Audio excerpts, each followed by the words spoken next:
All right, I think I'm already live. So, today we are doing ways of doing business. Now, I am keeping it in the basics of business, but before I go into the session today, I want to talk about a few things.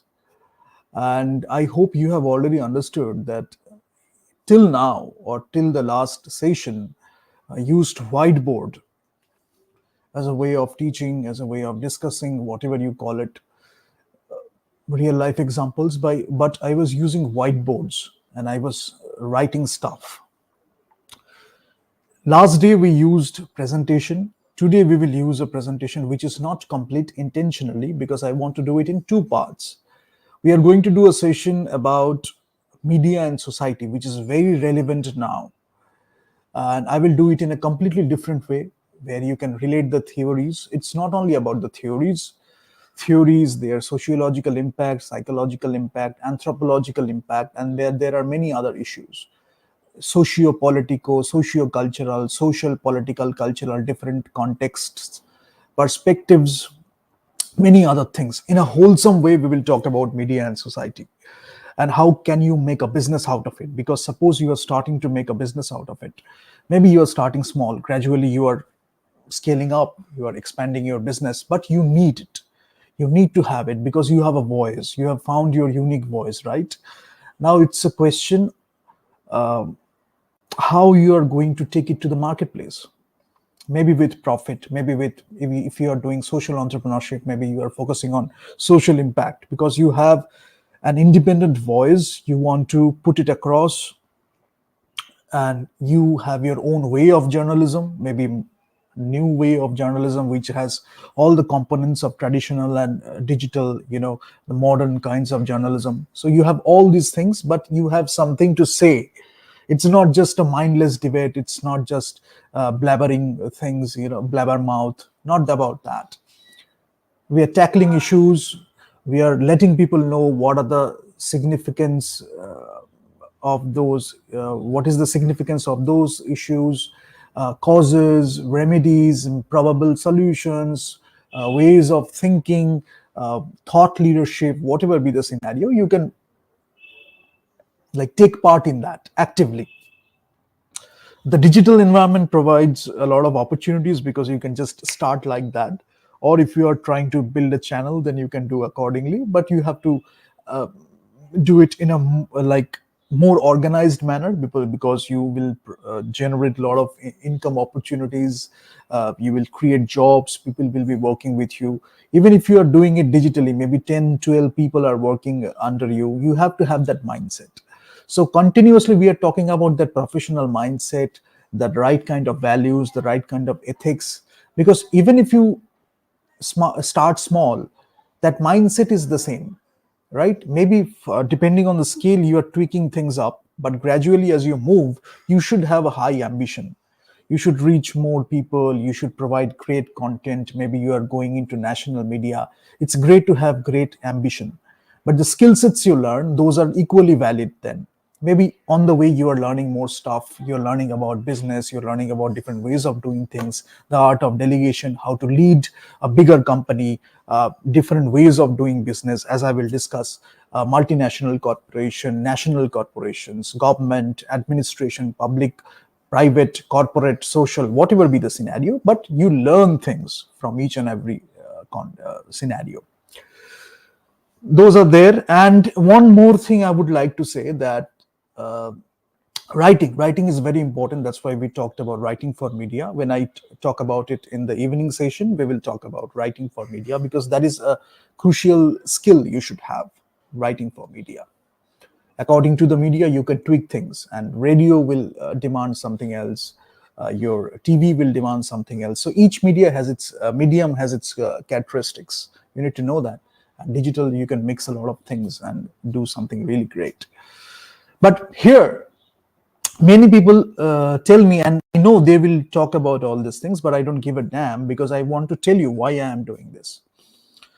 Many will say that why I am playing with the timing. If you talk about professionalism, you are completely right, because I need to stick to my timing. I need to be very punctual, which I am naturally.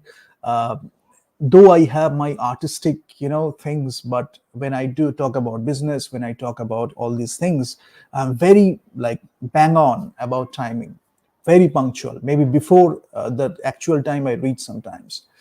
But here I am doing it in a different way. So you are not bad in your thinking. I am playing with it because I need to do things in a different way. And this is not another YouTube channel, and this is not another content creator. This is not another thing, it's this thing. You can achieve is this thing. This is not another thing. This is one thing you have to understand. And I'm very much focused on the actions and the impact, because many channels might come and go, but that might not have an impact. I'm looking at the theories, I'm looking at solid research, which should have a solid foundation with a lot of disciplines. It's a wholesome research. Anybody can take that research and they can apply their own knowledge, expertise, professional experience, and make things happen in their own ways. So there is research, there is theory, my own discoveries, professional experience, marketplace insights, everything is there. And I'm giving you solutions also. Very valuable solutions, but I am not charging anything for that. And I won't, because I'm doing it for some other reason, some driven by some greater purpose. For this, I'm not charging anything, but the solutions I'm providing, that is at par with world's best standards, theoretically, professionally, in every way, right? Very soon I will start the discussions. We will do addas, we will do very serious discussions, and we will see how we go into the subjects in a much more deeper manner with world-class professionals, world-class academics. You will see that happening. But before that, you need to know something, right? So that's why I did a mix of মানে বাংলা আর English মিলিয়ে আমি বোঝানোর চেষ্টা করছি, so that you get the confidence also. Just because you are studying in Bengali or any regional language, it doesn't matter, or it doesn't mean that you won't be able to perform in a better way. English helps because a lot of books are মানে প্রচুর বই লেখা হয়েছে ইংলিশে. So if you learn English, if you can speak English, if you can read English properly, then you can communicate with a larger context, because many people are speaking in English. But if you go to the French culture, they are sticking to the French language because they respect their language. Many people respect the Bengali language in a very similar way. So you need to respect your language. It doesn't matter which culture you belong to. জ্ঞান আমাদের কি দিচ্ছে? সেই একই কথা, dispelling the darkness, we are learning things, we are getting insights, we are discovering things, we are exploring new stuff. কিন্তু একটা language, একটা মোড অফ কমিউনিকেশন আমার হচ্ছে, সেটা বাংলা হতে পারে, ইংলিশ হতে পারে, what ever be the scenario. English হলে রিচটা বেড়ে যাচ্ছে, so we can talk to a lot of people, we can read a lot of books, we can write a lot of books that can be accessible to a lot of people. But তাই বলে আমরা regional আমাদের লোকজনকে মানে উপেক্ষিত করে রাখতে পারি না, which is the idea. Because let me tell you this also, before ways of doing business, I'm doing it in two parts. So today I will do before media and society. Few slides are intentionally kept blank. In the next session, after media and society, I will go to those specific slides and I will elaborately, in a much more elaborate manner, I will discuss all those topics. Maybe I will write something also, so that you understand things in a better way. And if you want to skip this introduction part, you can skip it. You can straight away go to the ways of doing business presentation, and then you can come back later to this introduction, but this is going to be there. And I want to tell you that I just created this thing, and this is very childish, but I want to show you. A few days ago I created this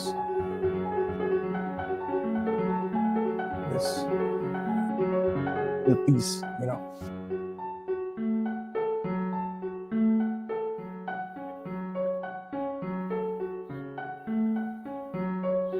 the music you are listening to, that is what I created. That is going to be one of the signature themes of this thing, and occasionally I will start playing it. Why I am saying this? Because when you talk about branding, this is the way I'm doing this. When you talk about branding, people talk about branding in the marketing seminar, in the marketing scenario, but you need a theme, you need a logo. You are creating a brand. The brand is a promise. So when you are doing all those things, it is integrated marketing communication, a part of integrated marketing communication, a part of your wholesome brand personality, brand values, how you are communicating your brand, your content is aligned with the brand purpose. Many things are happening. But if you understand the fundamentals, you can just create stuff and that will convey the importance of the brand. Now, why I'm talking about that? If you know that why do you want to do the business? You love something. Suppose, for example, in the media and entertainment industry, you want to go into journalism because you want to make an impact through journalism. You have chosen the way, that is through journalism, through media, and you want to make an impact and you want to earn profit, so you go for a business. But underlying all those things, you have your values, you have your principles, you have your ethics. Because if you don't stand for something, you will fall for anything. And if you fall for anything in the media and entertainment sector, it's a very dangerous thing, because you have to be responsible and accountable for your leadership, for your brand, for your content. Because otherwise, you are a very significant influencer when you are going into the media sector. Because generally what happens is, generally we are sticking ourselves to the community level. Maybe socially we are performing something, in a community we are performing something, but that is not reaching the mass. When we talk about the mass communication, then we are talking about the mass. Now, for the mass, they can be very educated. They will just straight away ignore your content if they know stuff really well. But the mass, if they are consuming your content, maybe there is a demand, huge demand, maybe it is a increasing demand, whatever be the scenario, but they are consuming your content. That can be indirect education for them also. So you have to be responsible.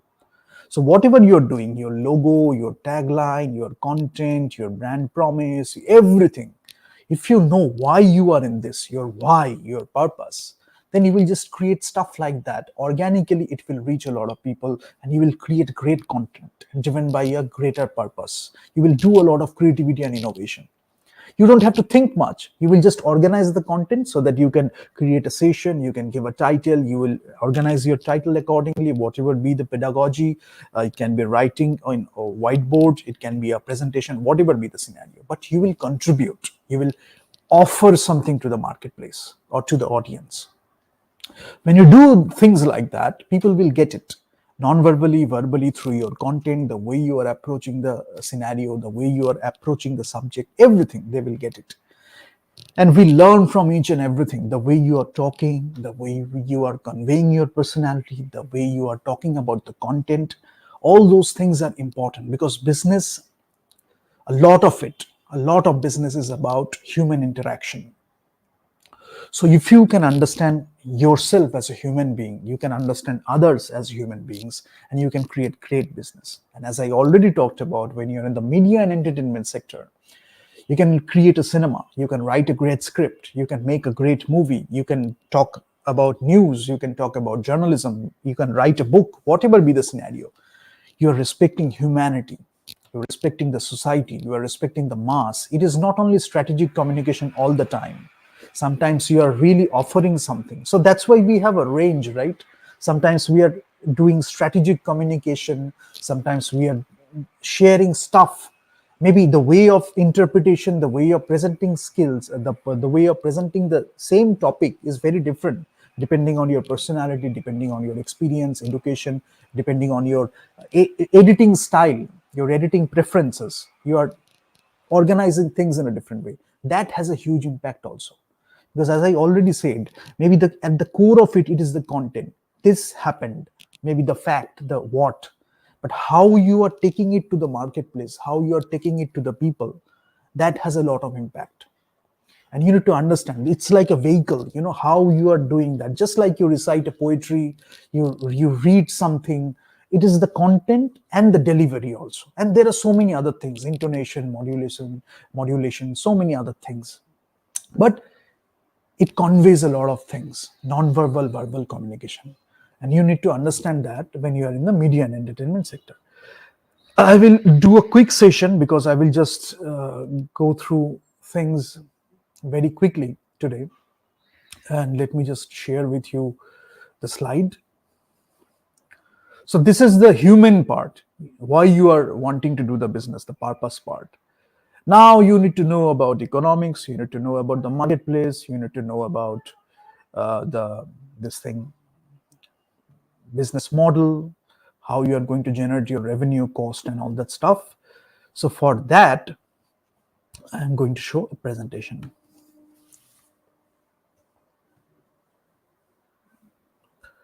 Just give me a few seconds and it will be there.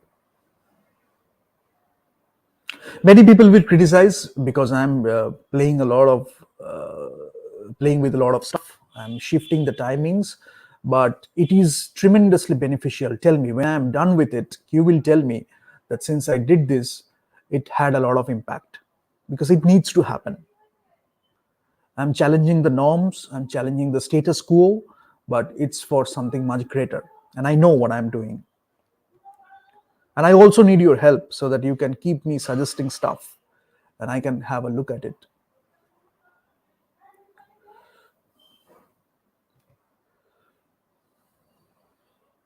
Yeah.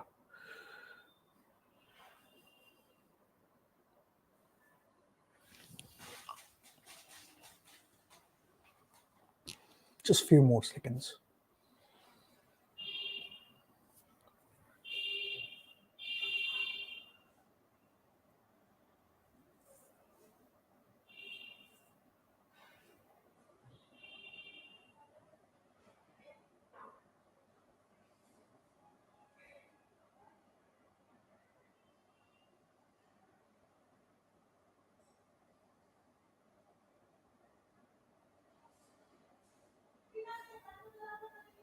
Yeah.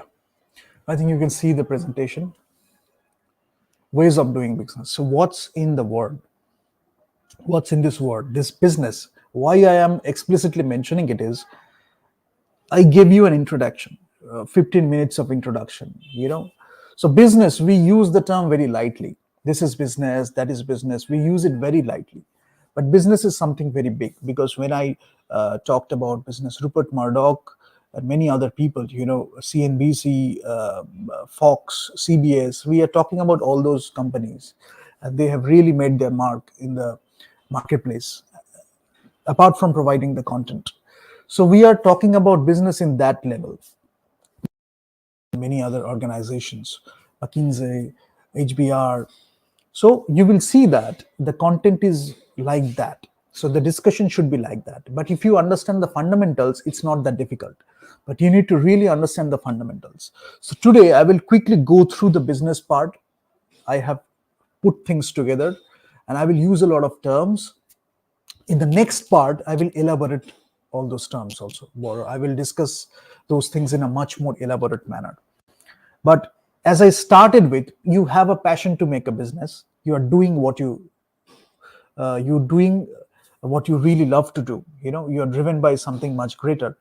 And this is my bad. Just doing what you love. It is like our love. This is my bad, and that is also intentional. So let me tell you, but you should not make a mistake. Typo is not acceptable in a presentation. Let me tell you that. But passion to make a business, you are doing what you really love to do, driven by something much greater, and you figure out various things on the way, as I said.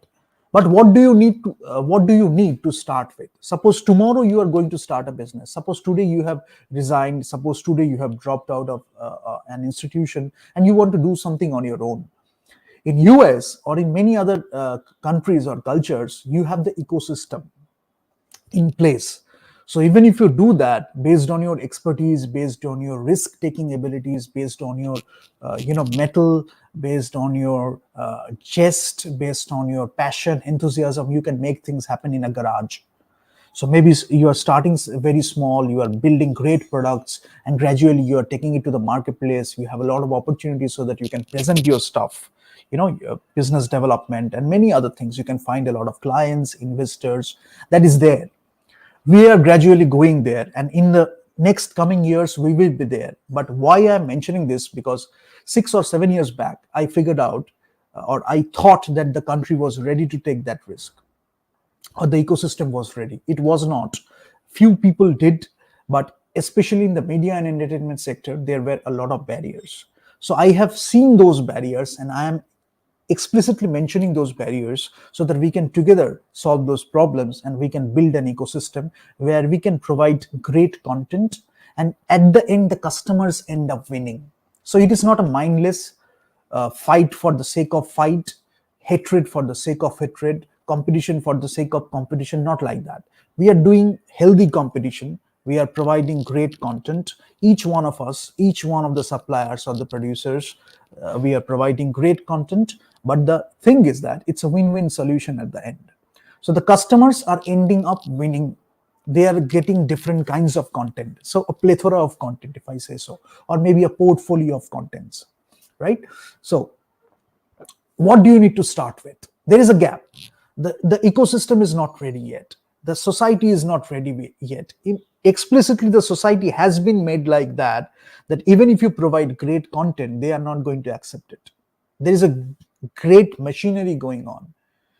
People's the taste of the people, aesthetics, it should be kept at certain level, so that the content they are providing, many people who have been providing it for a long time, they need to sustain their businesses. They need to create the similar kinds of content, because that is what they are all about.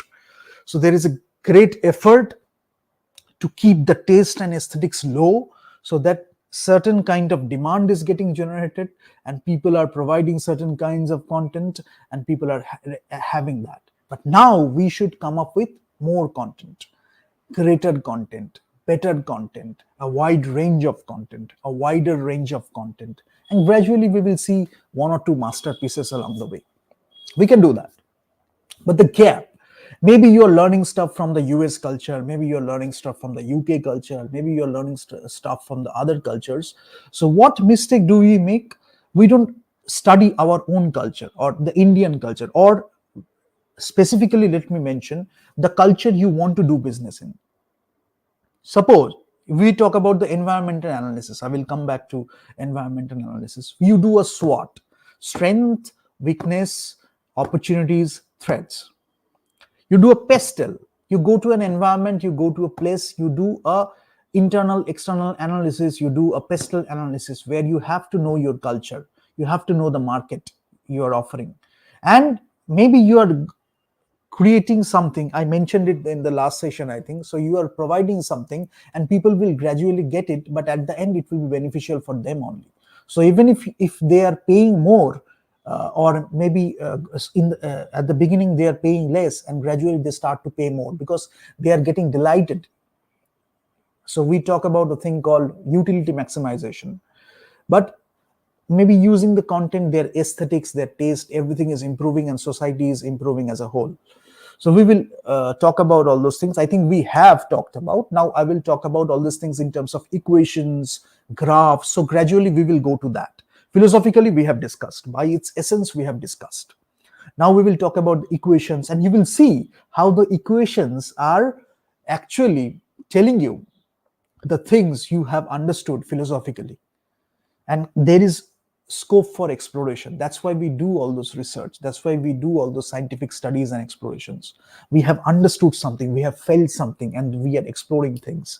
We have found an equation, a scientific way of proving it, hypothesis testing. There are so many other things, so these is a mindset. Research is a mindset. You need to have that, you need to cultivate that, and it can be tremendously beneficial in anything you do, in any profession. Research is a very valuable skill. So you need to learn that. Now you are enough as a human being. You are enough, and you can do it. You have the belief, you have the faith in your abilities. You know that you can do it. You have a positive mental attitude. You have a mindset. You can make anything happen, especially if you are in your 20s. At that time you think that you can win the world, right? The way you study, the way you do your work, there is a lot of enthusiasm, passion, energy. You know that you can make things happen. But suddenly you figure out that you might be lacking some skills. You might be you might need to know something in order to make progress, but you have no one around you who can guide you, right? Maybe one small help, and that can make a tremendous amount of difference. a very substantial impact it can make. But that one help sometimes we don't get. So that's why all these discussions are all also for dropouts, people who wanted to do something on their own, and you get a holistic idea about the topics or about the subjects you need to study in order to make things happen in a better way. Then gradually you go to the books, you go to you go to other ways of learning, and you study stuff. But to put things together, that is missing, and that is what you learn in the institutions also. But that is also to some extent, because you will be in many institutions they are only talking about the theoretical aspects. You don't do enough case studies, and if you don't do enough case studies, you are not solving problems. So when you solve problems, it's about flexing your muscles, working on your muscles. The more you solve the problems, the better you get at problem solving. So that's why maybe in the institutions you're working with a smaller problem, or maybe with a smaller scope, but you are doing problem solving, you are doing decision making. Gradually, when you are going to the marketplace, you are solving bigger problems, but that is the thing you carry with you. That exercise, that mindset, that exercise you have done, you have flexed your muscles, you have stretched your muscles. Now you can take more challenges, bigger challenges. So case studies, we will talk about case studies very soon in different cultures, very important. And we will talk about Hofstede's cultural dimensions also, because each and every culture has some dimension characteristics. So we'll talk about that. But what you start with, what do you start with? Capital. We heard a lot about capital. You have time, you have energy, you have wisdom. These are valuable resources, right?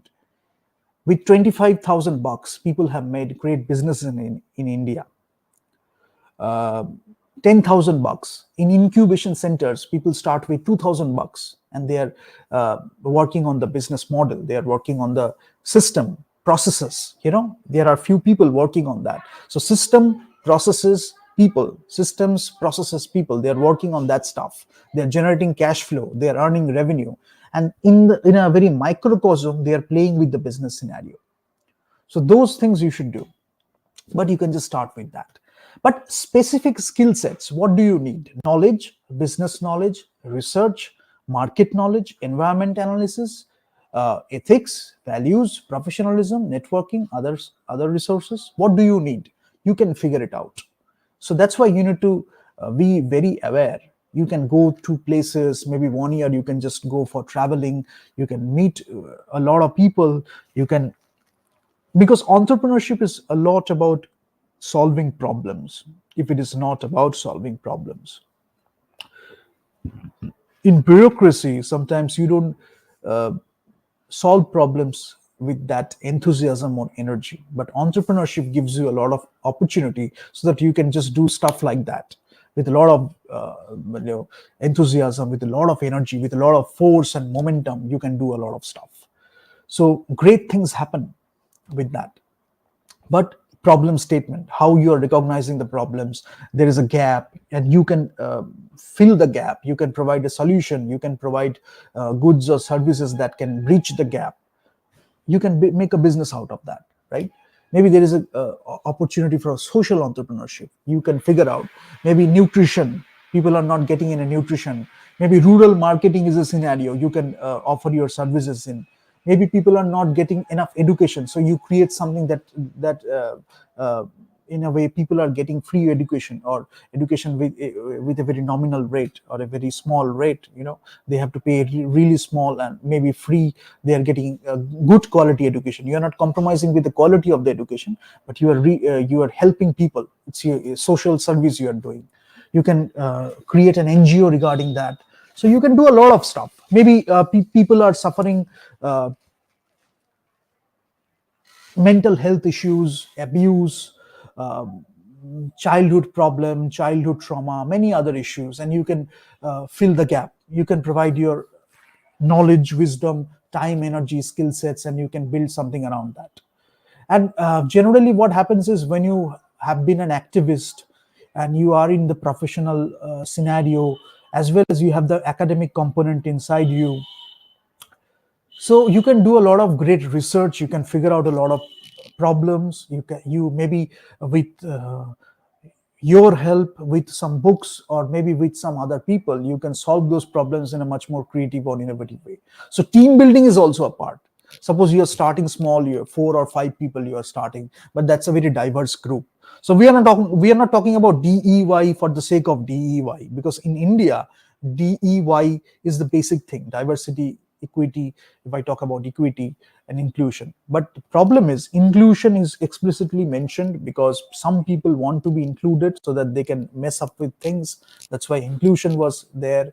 Equity, equality, we will talk about that, which is a very important thing. That is the thing, that is the a very tricky thing: equality, equity. And we will talk about that part, because this is where many people go wrong. But diversity is not an issue for India. And inclusion, though we want to be inclusive, that's why we had this country for so long, but it is for some other purposes.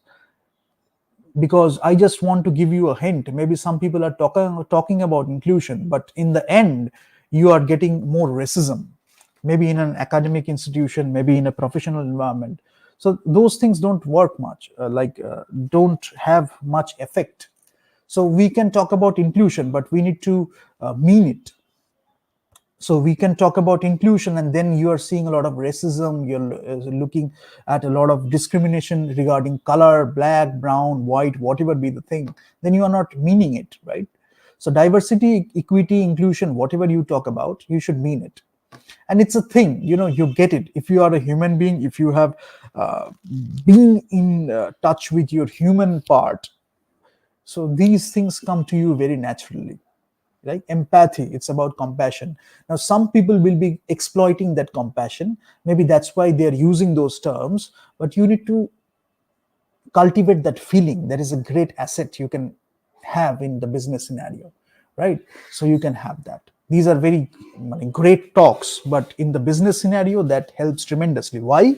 One example I can give you: in human resources especially, it's a great thing. In marketing, in human resources, especially when you are dealing with the social sciences.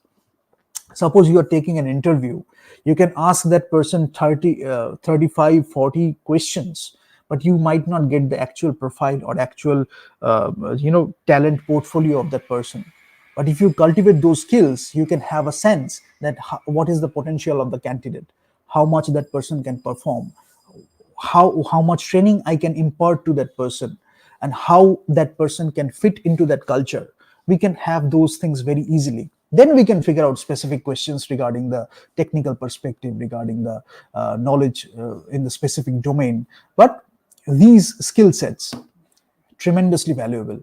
Occasionally, generally, we take it for granted. The human capital, we take it for granted. That's not a good sign. So that's why in any great culture you will see people are respected, people are valued, because human capital is very important. Nowadays, people have figured out a metric. It's revenue per employee or profit per employee. So we talked about that in the financial ratio part.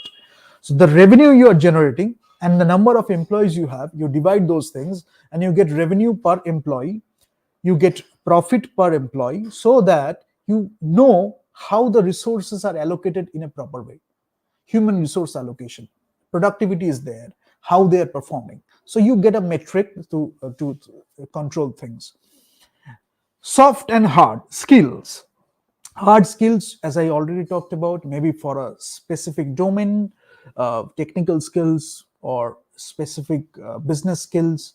But soft skills, whatever I mentioned till now, soft skills, tremendously important, and they constitute a huge amount of portion in the skill sets you need to cultivate. Because public speaking is a great asset. If you have a speaking as a skill set, it's a great thing. A rhetoric, a writing skill, communication skills, strategic communication skills, etiquettes, behavior, attitude, non-verbal communication, and so many other things. We can talk about things, but emotional intelligence, one thing you should talk about, because in the work environment, emotional intelligence is a very important thing. Social intelligence, emotional intelligence, there are metrics for that, EQ, SQ, and there are so many other things. But again, I will talk about the same thing. We have great culture. We have an opportunity, because if you go through our scriptures, if you really have understood our culture, then you will see that the practices of the rituals we do now, that makes us holistic or wholesome human beings. So emotional intelligence is basically an inherent trait within us. Social intelligence is a very inherent trait within us. Then we know how to modulate stuff. We know how to manage our emotions. We know how to manage our emotions in a different context, maybe social context, professional context, personal life, how we manage our emotions. That will make us great actors also. Shakespeare said that this is a stage and we are mere actors. But we are actors, some truthful, some falsehood, some with falsehood. But if you understand that, you can be very creative also, right? So we will, since we are talking about the media and entertainment sector, we can create great acting performances. We can write great situations or scenes where the actors can have an opportunity to perform in a much more better way, greater way. So that's why live life, explore life, and you will get a lot of opportunities. Investment mindset. Why should you do so? If you have asked this question by now, যে আমি কেন এটা শুনবো, আমি কেন এটা করব, সেটা মানেই হচ্ছে you are not respecting yourself enough. So self worth is a very important thing. Self respect is a very important thing. Self investment যখন আমি একটা করছি, ইনভেস্টমেন্ট ইন মাই সেলফ, এটা একটা লং টার্ম রিটার্ন আছে। আজকে যদি আমি সফট স্কিলটাকে ডেভেলপ করি, আজকে যদি আমি আমার ল্যাঙ্গুয়েজ স্কিলসটা, সফট স্কিলসটা, personal human interaction, non verbal communication, এগুলো যদি আমি আজকে ইনভেস্ট করি, এটা কিন্তু শর্ট টার্ম একটা ইনস্ট্যান্ট গ্র্যাটিফিকেশনের ব্যাপার নয়। And also by investing in that, I am improving myself as a human being, as a communicator, as a person. I'm improving myself. Richer life experiences, greater life experiences, greater opportunities. So we can have all those things, right? So in the soft skills we can invest. In the hard skills we can invest. Suppose you are working in one particular industry and you don't want to work in the operational sector. Maybe you want to go towards the strategic portion, strategic sector. Maybe you are doing business. Why you are doing business? Many people don't even know that in India. They are doing engineering, they are doing medical, still in medicine they do that. They know at least a bit of it. But in engineering, many people don't know why they are doing engineering. In business, they don't know why they are doing business. That friend had become consultant, so that person is also doing business. They don't even know how their business skills are so valuable to solve great problems in a corporate scenario, in a public administration scenario. So why you are doing business, why you are choosing a particular specialization. So all those things you should ask yourself very early in your life, maybe after graduation, so that you can contribute a lot to your life, you can contribute a lot to the society, and you can contribute a lot to other work environments also. And you can create a lot of stuff. You can continuously fueled by something. You can do a lot of creativity and innovation, and there is no stopping. You can have a lot of bank balance in your bank, but it doesn't matter at all, because you are driven by a greater purpose. So that is very important. So we are not talking about time pass, we are not talking about time waste. But the thing is, do you really mean it when you say something? Is there congruence? Is there transparency? These are the values that never get obsolete. I just started with this, but let's talk about the markets. You have factor markets for the purchase and sale of factors of production. Labour, capital. Labour মানে হচ্ছে আমার যখন লোকে কাজ করছে তখন সেটা হচ্ছে আমার লেবার। এবার ক্যাপিটাল যখন হচ্ছে তখন ক্যাপিটালে আমরা জেনারেলি যেটা জানি টাকা পয়সা নিয়ে আমরা কাজ করছি। সো আমি ক্যাপিটাল নিয়ে ক্যাপিটাল করছি। এবার যখন ক্যাপিটাল স্ট্রাকচার নিয়ে আমি বলছি ফিনান্সিয়াল মার্কেটে, আমার ইকুইটি আর ডেট নিয়ে আমি কথা বলি। ইকুইটি থাকবে, ডেট থাকবে, সেটাকে নিয়ে আমি ক্যাপিটাল স্ট্রাকচার বলি। সেটা হচ্ছে আমার নিচে ক্যাপিটাল মার্কেটস বা ফিনান্সিয়াল মার্কেটস। বাট ব্রডলি যদি আমি ক্লাসিফাই করি, আমার একটা হচ্ছে factor market for the purchase and sale of factors of production, একটা হচ্ছে গুডস মার্কেটস। কি হচ্ছে সেটা হচ্ছে আউটপুট অফ প্রোডাকশন। এই যে আমরা গুডস, একটা কোনো কিছু আমরা কিনলাম, সেটা কি হচ্ছে, সেটা হচ্ছে আমাদের গুডস এর মধ্যে আসছে। এবার কাস্টমার ডিলাইট, যখন আমি ডিমান্ডটাকে দেখছি ডিমান্ডের দিক থেকে, তখন কাস্টমার ইউটিলিটি ম্যাক্সিমাইজেশন হয়।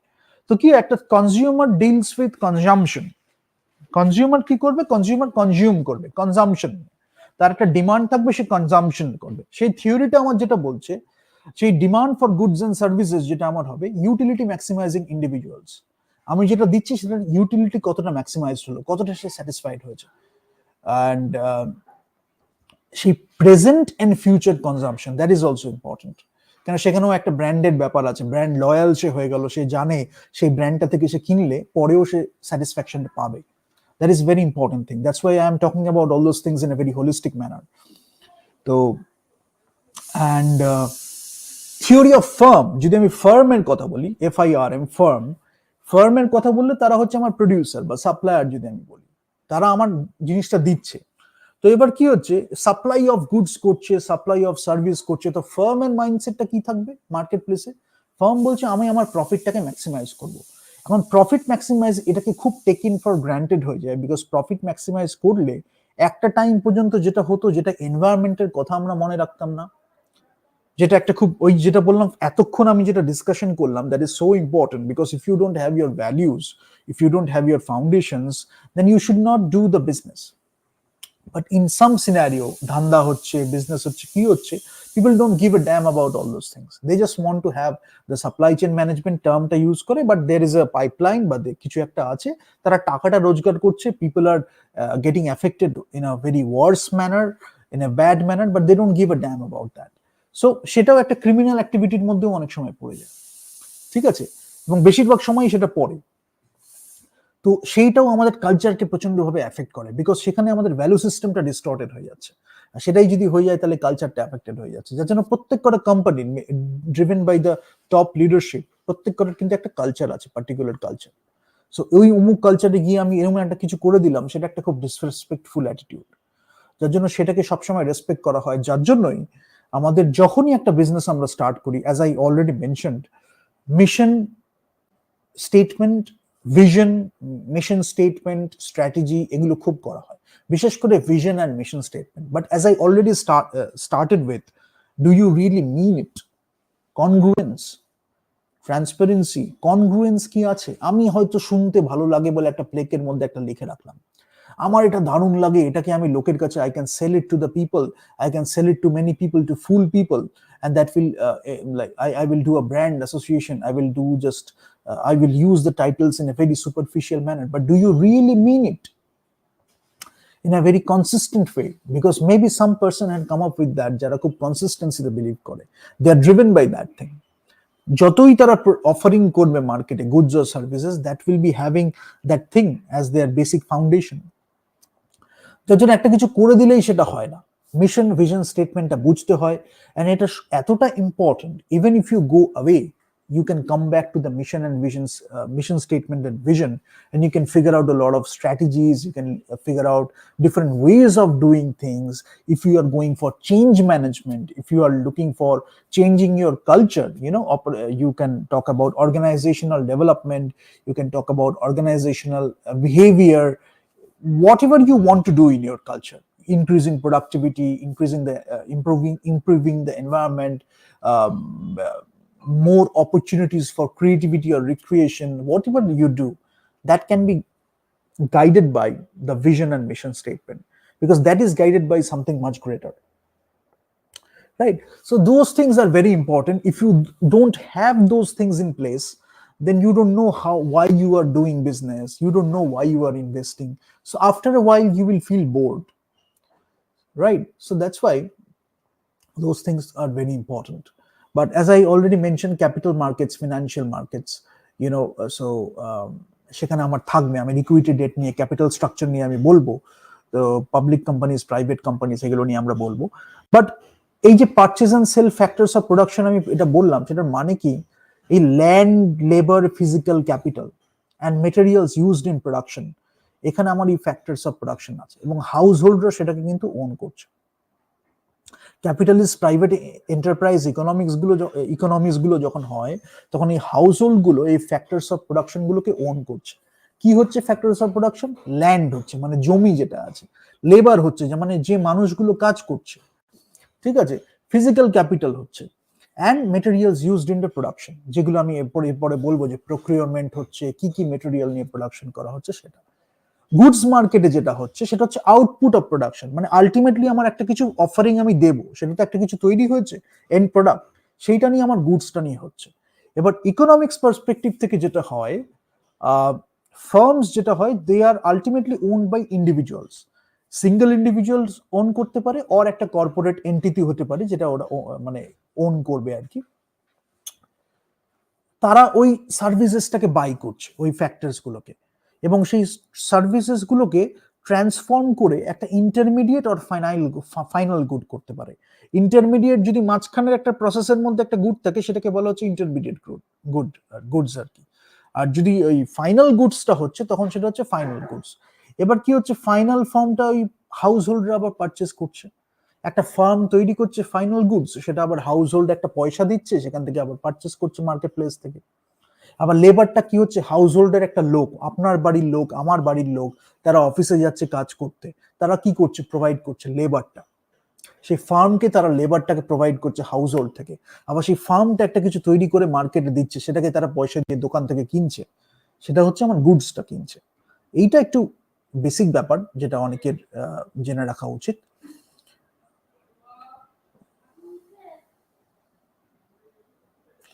তাহলে ফ্যাক্টর মার্কেটে যেটা আমি বললাম, যে ফ্যাক্টর মার্কেটের একটা পার্ট হচ্ছে লেবার মার্কেট, যেখানে আমার হাউস হোল্ডরা হয়ে যাচ্ছে আমার সেলার, আর ফার্মস হয়ে যাচ্ছে বায়ার। কিন্তু এই গুডস মার্কেটে ফার্মস হচ্ছে আমার সেলার, আর আমার হাউস হোল্ড হচ্ছে আমার বায়ার। এবার একটু চলে আসি, এই যে প্রফিট, রেভিনিউ, কস্ট, এসব নিয়ে খুব কথা হয়। যখনই আমরা ইকোনমিক্সের এই গ্রাফগুলো দেখি না, সাপ্লাই ডিমান্ডের এই গ্রাফগুলো আমরা দেখি, তখন একটা জিনিস আমরা দেখবো যে প্রাইস আর কোয়ান্টিটি নিয়ে খুব কথা হয়।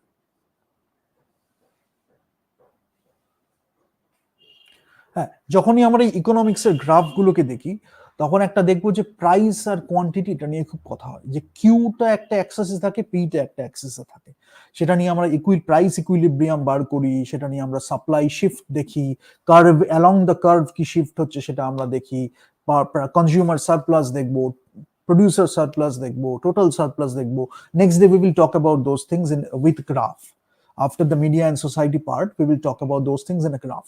বাট একদম ওভারঅল আমি ওভারভিউ দিয়ে কি বলতে পারি, ইকোনমিক প্রফিট যেটা হচ্ছে, that is the total revenue you are selling something. যেটা আমি বললাম যে গুডস, হয়তো আমার ফাইনাল গুডস আমি কিছু শেয়ার করছি, আমি ধরলাম ফাইনাল গুডসই ধরলাম, যেটা আমি মার্কেটে দিয়েছি, লোকে কিনছে, সেখান থেকে আমার টাকা আসছে, আমি রেভিনিউ জেনারেট করেছি।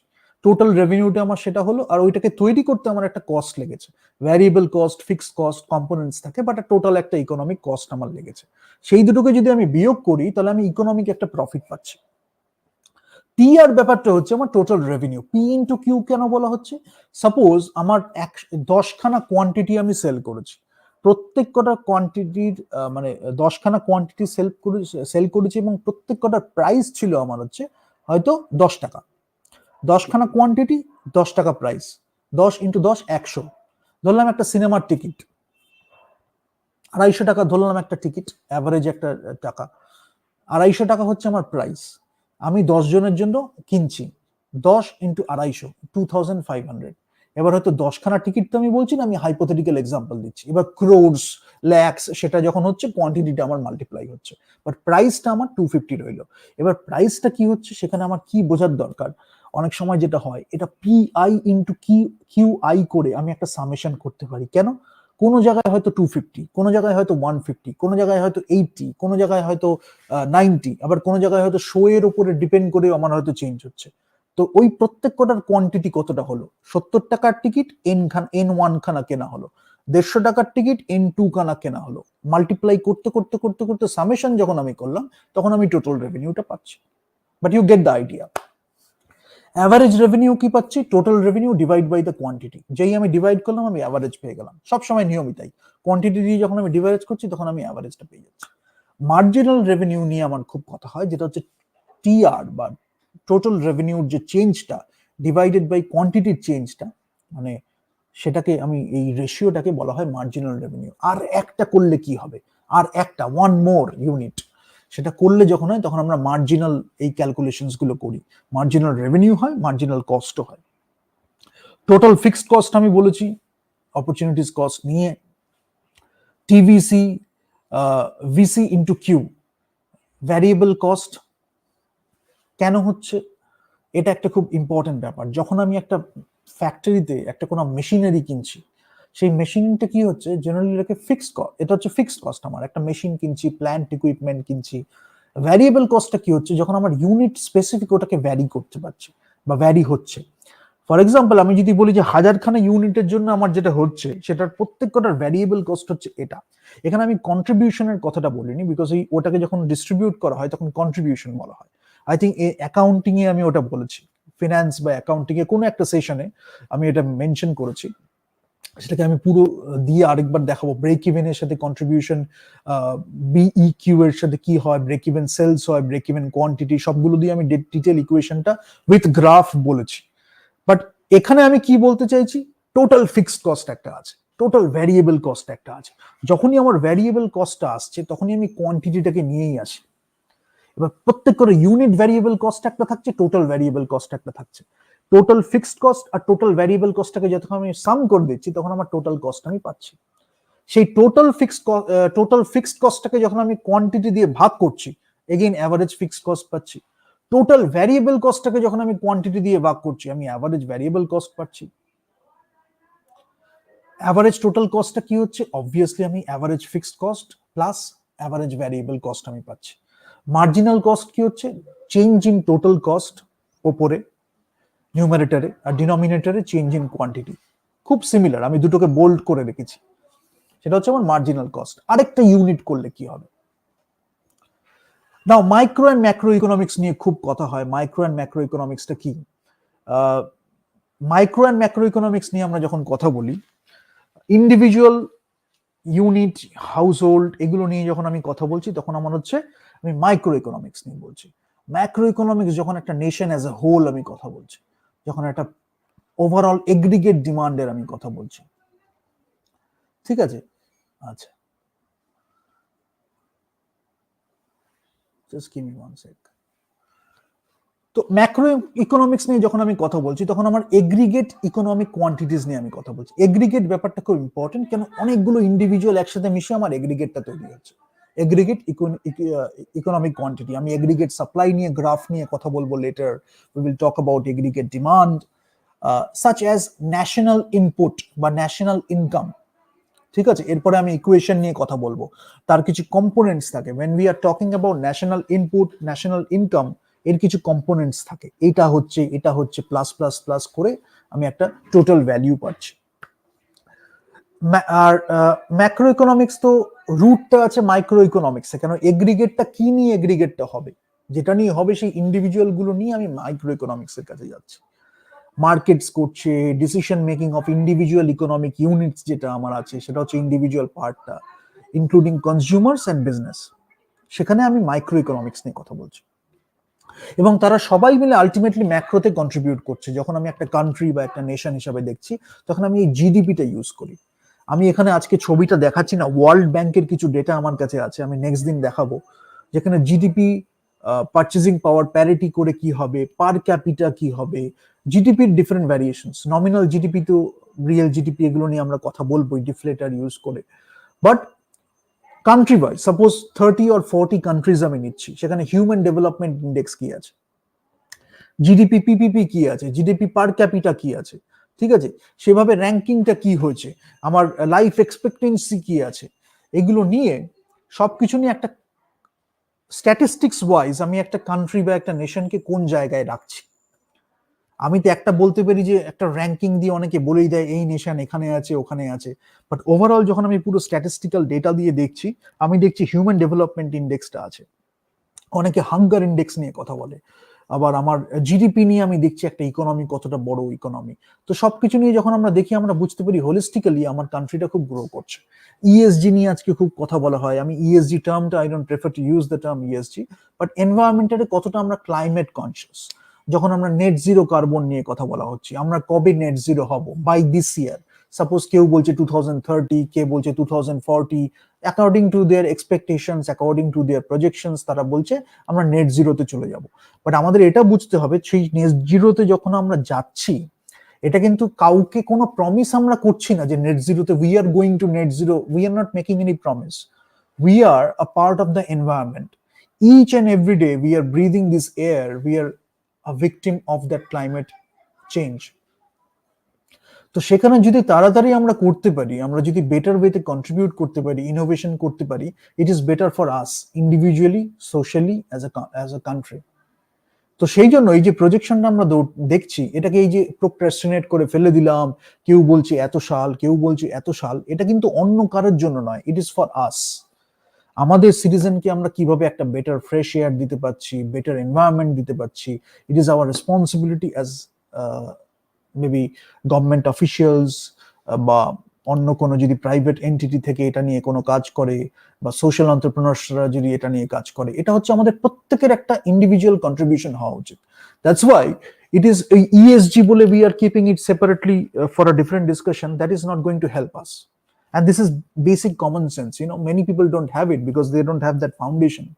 It should be a basic part in your education when you are doing like কি বলবো 10th and 12th standards. It should be a basic part in your education system. You should be aware of the environment, you should be aware of the climate, how you are a part of that environment, how you are contributing to that environment, how you are interacting with that environment, so that ওই ছোট ছোট করতে করতেই একটা চায়ের cup আমি নিলাম, সেটাকে আমি একটা বাজে জায়গায় ফেললাম না। That is also being aware of the environment. কেন ওইটা নিয়ে যদি একটা কোনো একটা কোনো নোংরা ছড়ায়, পলিউশন ছড়ায়, তাহলে সেটা থেকে অন্য একজনের লাইফটা এফেক্টেড হবে। So that is a basic mindset, basic responsibility, civic sense if you say so. But এইগুলো থাকলে কি হয়, then gradually we can think about bigger stuff.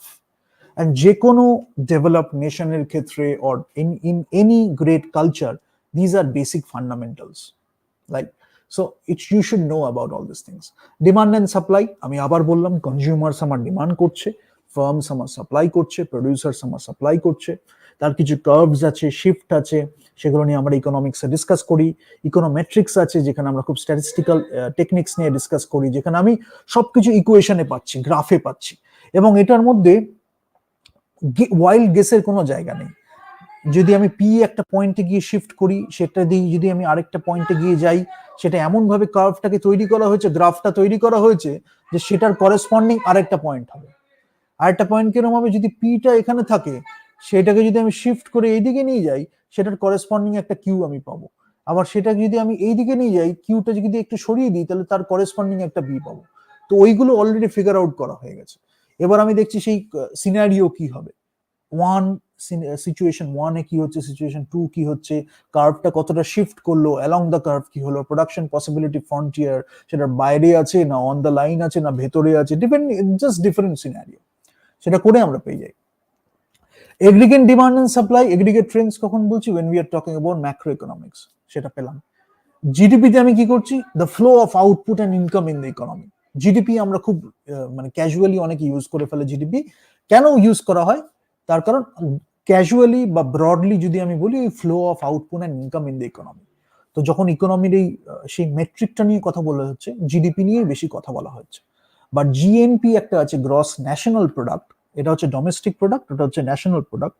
সেটা হচ্ছে কোনো কোনো নেশন ইউজ করে গ্রস ন্যাশনাল প্রোডাক্ট, সেটার আমি ডিফারেন্সটা এখানে বলে দিয়েছি। হয়তো আমি জিডিপির শর্ট টার্ম ফ্লাকচুয়েশনস দেখছি, রাইট, বিজনেস সাইকেল দেখছি, ইকুইলিব্রিয়াম বিজনেস সাইকেল থিওরি একটা আছে, সেটা নিয়ে কথা বলছি। একটা লং রান পাথে আমি যাচ্ছি, সেখানে আমি ইকোনমিক গ্রোথ নিয়ে আলোচনা করছি। সো সেগুলো বুঝতে হবে, বিজনেস সাইকেল নিয়ে we will talk about that, সেরকম একটা কার্ভ আছে, সেটা কিভাবে আস্তে আস্তে চেঞ্জ হচ্ছে সেটা। বা জিএনপি কি করছে, output produce by domestically own factors, gross national product যেটা হচ্ছে, of production regardless of whatever the production occurs domestically overseas. এই ডোমেস্টিক্যালি হচ্ছে আর ওভারসিজ হচ্ছে, এটার উপরে বেস করেই আমার জিএনপিটা হয়ে গেল।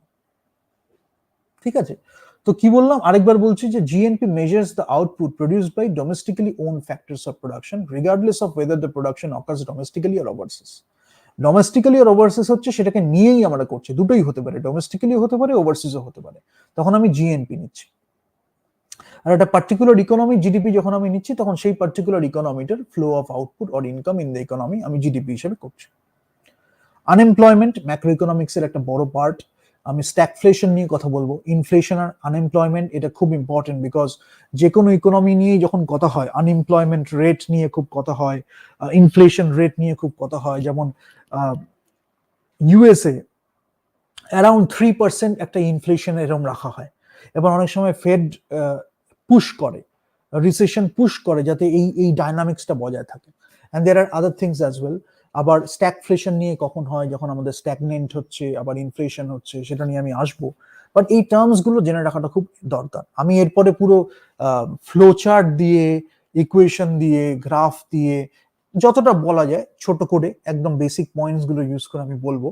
But inflation is not very helpful for an economy, কিন্তু কোনো কোনো ইকোনমিতে মানে একটু দিয়ে রাখা হয় যাতে ওটা থাকে। যেমন আমি বললাম ফেড একটু পুশ করছে রিসেশন যাতে ওটা থাকে, এবং সেটা কেন হয়, সেটার মানে cause and effect relationship with other things, সেটাকে আমি পুরো ছবি দিয়ে দেখাবো ফ্লো চার্ট করে। So you will see how the flow is happening and different policies according to that. International transaction, international finance নিয়ে আমরা কথা বলবো, ইন্টারন্যাশনাল ট্রেড নিয়ে কথা বলবো। So you will see international transaction কিভাবে হচ্ছে, এবং যখনই আমি করছি তখন আমার ফরেক্স ট্রেডিং বলি, ফরেক্স এক্সচেঞ্জ, ফরেন এক্সচেঞ্জ নিয়ে আমার কথা হবে। তো সেখানে স্পট কি হবে, ফরওয়ার্ড কি হবে, এগুলো নিয়ে আমরা ডিটেলে কথা বলবো। But you understand this terms, international transaction কি হচ্ছে, যত ডলার থেকে রুপির মধ্যে যেটা আমি চেঞ্জ করছি সেটা আমি কিভাবে, সে বলে না আমাদের $1 এখন ভ্যালু কত, সেটা আমি কিভাবে চেঞ্জ করব, সেগুলো নিয়ে আমি অনেকগুলো সব ইন্ডিকেটর, এগুলো জানতে হয় বেসিক্স। এবার ম্যাক্রো ইকোনমিক্স নিয়ে আমি কি এক্সপেক্ট করবো একটা নেশনের থেকে, এমপ্লয়মেন্ট আমার হাই হবে, তাহলে আমার কি হচ্ছে, আমার যে লেবার যে আছে, আমার কান্ট্রির লেবার, যদি আমার নিজের লোককে যদি আমি আরো ভালোভাবে কাজে লাগাতে পারি, তাহলে আমার প্রোডাক্টিভিটি ইমপ্রুভ হয়েছে, হাই এমপ্লয়মেন্ট হয়েছে, তারা ট্যাক্সেস পে করছে, আমার ইকোনমি সমৃদ্ধ হচ্ছে। So it's a great thing to have.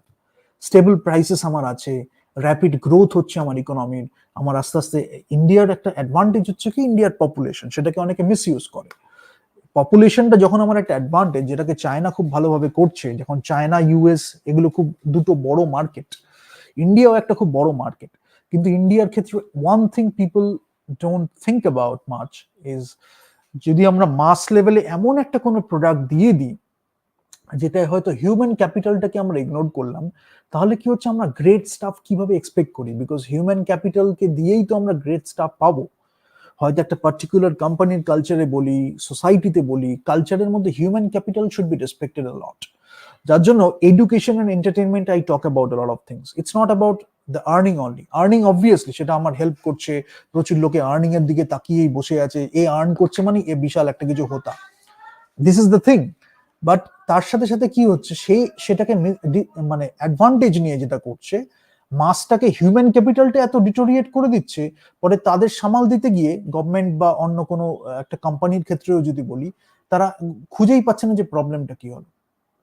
তাহলে এডুকেশন অ্যান্ড এন্টারটেনমেন্ট এই দুটো একটা ডেভেলপড কান্ট্রিতে খুব ইম্পর্টেন্ট, বিশেষ করে ইন্ডিয়ার মতো কান্ট্রিতে, কেন ইন্ডিয়া একটা কালচারালি খুব স্ট্রং কান্ট্রি, ঠিক আছে। তো যার জন্য কি হয়, জিডিপি দেখছি, ইকোনমি দেখছি, সব দেখছি, কিন্তু তার মধ্যে আমাদের একটু কন্টেন্ট মডারেশন বলি, মডারেশনের থেকেও বেশি কথা কন্টেন্ট যাতে একটু ডেভেলপড কন্টেন্ট হয়, একটু হাই কোয়ালিটি কন্টেন্ট হয়, সেটার দিকে একটু পুশ করা। For example, we are doing all this things, সেটা কি হচ্ছে, ইফ ইউ রিয়েলি মানে in a non judgemental way, if you understand all this things, কোথাও না কোথাও মনে হবে টেস্টটা একটু ইমপ্রুভ হলো, একটু এস্থেটিক্সটা ইমপ্রুভ হলো। যদি ইমপ্রুভও না হয়, একটা ডিফারেন্ট কালচারের একটা এক্সপোজার হলো। আমাদের ইন্ডিয়াতে কি ছিল সেটাকে একটু দেখতে পারলাম একটা জায়গায়, করতে করতে কি হচ্ছে, একটা জায়গায় বসে আমার মনটাও ভালো হচ্ছে, as a human being, as a person, as a personality I am improving. So what ever I do, that will have that effect. একটা কাজকে একটা দায়সারা ভাবে মিডিওকার ওয়েতেও করা যায়, একটা কাজের মধ্যে ক্রিয়েটিভিটি ইনোভেশনও করা যায়। এবার ওয়ার্কফোর্স যদি ট্রেনিং এমন হয় যে they know how to go the extra mile, প্রত্যেকে তার যতটা কাজ করা উচিত সেটা এত সুন্দরভাবে করছে, একটা এত প্রফেশনাল অ্যাটিটিউড নিয়ে করছে, তার মধ্যে ক্রিয়েটিভিটি ইনোভেশন ছোট থেকে আস্তে আস্তে ডেভেলপ হচ্ছে। যখন সে বড় হয়ে বড় কোনো কাজ করতে যাচ্ছে, ক্রিয়েটিভিটি ইনোভেশন তার মধ্যে একটা বেসিক থিং, ওটা এক্সপ্লিসিটলি আলাদা করে কিছু করার দরকার নেই। ফলে কি হচ্ছে, সবকিছু মিশে একটা কাজ এমন ভাবে হচ্ছে, একটা ছোট কাজ একটা মানে খুব সোজাভাবে একটা কাজ হয়ে গেল। সেটা করার জন্য যে এত বছরের এক্সপার্টিস ছিল আমরা ওটাই বুঝতে পারলাম না। এডুকেশন এন্টারটেনমেন্টে কেন বলছি, না হলে একটা গ্যাপ বেড়ে যাবে, যেটা নিয়ে আমি বলতে বলতে থেমে গেছিলাম। এলিট যেটা আমাদের করা হয়েছে after transfer of power, and that is deliberately done to keep the human capital at a very low level in many ways. এলিটের জায়গায় কাজ করবে, and they will get all the opportunities, they will get all those things, but নিচে যদি কারোর potential থাকে বা যদি মিড লেভেলেও কারোর পোটেনশিয়াল থাকে, তাদের প্রচুর ব্যারিয়ার্স হবে, তাদের প্রচুর সমস্যা হবে। তারা কন্টেন্ট করলে হয়তো সারা ওয়ার্ল্ডের উন্নতি হবে, দেশের উন্নতি হবে, প্রত্যেকের থেকে কিছু শিখবে, এগুলো একদম basic thing as a human being. কিন্তু এখন কি হচ্ছে, এই যে একটা গ্যাপ, হয়তো ডাইভার্সিটি ইকুয়ালিটি ইনক্লুশন নিয়ে অন্য জায়গায় গিয়ে কথা হলো, এখানে এসে এমন করা হলো, এই গ্যাপটাকে ইনক্রিজ করে দেওয়া হলো। আমি বলছি না সবাইকেই এটাই করতে হবে, বাট যাদের পোটেনশিয়াল আছে, ট্যালেন্ট রেকগনাইজ, পোটেনশিয়াল ইউটিলাইজ, সেটা হিউম্যান ক্যাপিটালকে রেসপেক্ট করা। যারা আছে, যারা পারবে, তারা যাতে সেই জায়গাটা পায়, পরবর্তীকালে তারা ইন্সপায়ার করবে অন্য কাউকে, পরবর্তীকালে তারা দারুণ কন্টেন্ট ক্রিয়েট করবে, যেটা দিয়ে হয়তো ডিরেক্টলি আমরা ইনফ্লুয়েন্স করলাম না, ডিরেক্টলি হয়তো ইন্টারাক্টই করলাম না, বা through our content, through our communication তারা দেখে হয়তো ইন্সপায়ার্ড হলো, এবং সেটা একটা genuine communication, authentic communication. That's why congruence, ট্রান্সপারেন্সিটা কমিউনিকেশনের মধ্যে দিয়েও কেউ কেউ শিখলো, লিডিং বাই এক্সাম্পল। এই জন্য এগুলো খুব ইম্পর্টেন্ট ডিসকাস করা। এটাকে এক্সপ্লিসিটলি যখন বলতে হচ্ছে, that means something is fundamentally wrong in the society. Education and entertainment, two very important factors. And what next? Let me quickly go through this because there is a lot of things and I want to go through this. GDP, national income যখন আমরা calculate করি, GDP তো আমরা জানি calculate করব কিভাবে। একটা হচ্ছে এক্সপেন্ডিচার অ্যাপ্রোচ, খরচ, একটা হচ্ছে ইনকাম অ্যাপ্রোচ, যেটা আমার ইনকাম। এবার জিডিপি ডিফ্লেটার আমরা কি করছি, ওই নমিনাল জিডিপি দিয়ে অ্যাকচুয়ালি জিডিপি ডিফ্লেটার যদি আমি ভাগ করে দিই, এই যে নেক্সট ইকুয়েশনটা আছে, তাহলে আমরা রিয়েল জিডিপি পেয়ে যাই। ঠিক আছে, এবার এই ফ্লাকচুয়েশনসটাকেও রাখার জন্য এই যে value of current year output at the current year prices R value of current year output at base year prices, এই বেস ইয়ার আর কারেন্ট ইয়ার, এইটাকে নিয়ে আমি পরে I will do a discussion separately on this, because আমি একটু philosophical discussion করতে চাই regarding that in some other session in a much more elaborate manner with practical examples. Fisher's index আমি নিয়ে কথা বলবো, আরো অনেক ইন্ডেক্স আছে সেগুলো নিয়ে কথা বলবো। এই বেস আর কারেন্ট এই রেশিওটা নিয়ে এরকম বেশ কয়েকটা ইন্ডেক্স নিয়ে আমি কথা বলবো, এবং সেগুলো কিভাবে জিডিপি ক্যালকুলেশন আরো অনেক কিছুতে খুব হেল্প করে। সো কোথায় কোথায় আছে, তো জিডিপি ডিফ্লেটার, যখন আমরা সিপিআই নিয়ে কথা বলবো, consumer price index, we can just use the term consumer price index or CPI, but সেটার বিহাইন্ড দ্য সিন কি কি হচ্ছে, ক্যালকুলেশনের মধ্যে কি কি factors we should keep in mind, ওইগুলো। এটা একটা। তো জিডিপি নিয়ে যখন আমরা কথা বলবো, expenditure approach, C plus I plus G plus X minus M, কি আছে এইগুলো অনেকে শেখায়, একদম বেসিক্স। সিতে যখন আমি বলছি, তখন C means the consumer spending on final goods and services. Consumer কতটা স্পেন্ড করছে, ফাইনাল গুডস মানে যেটা বললাম এন্ড প্রোডাক্ট যেটা তৈরি হচ্ছিল গুডস গুলো, সেটাতে ফাইনাল গুডস এন্ড সার্ভিসেস একদম কনজিউমার কতটা স্পেন্ড করছে, this is the component, this are called components of a GDP. এই ইকুয়েশনটা যখন আমি পাচ্ছি, each and everything is a component, C is a component, that is the consumer, সেখান থেকে সি আসছে, কনজিউমারের স্পেন্ডিং কতটা on final goods and services.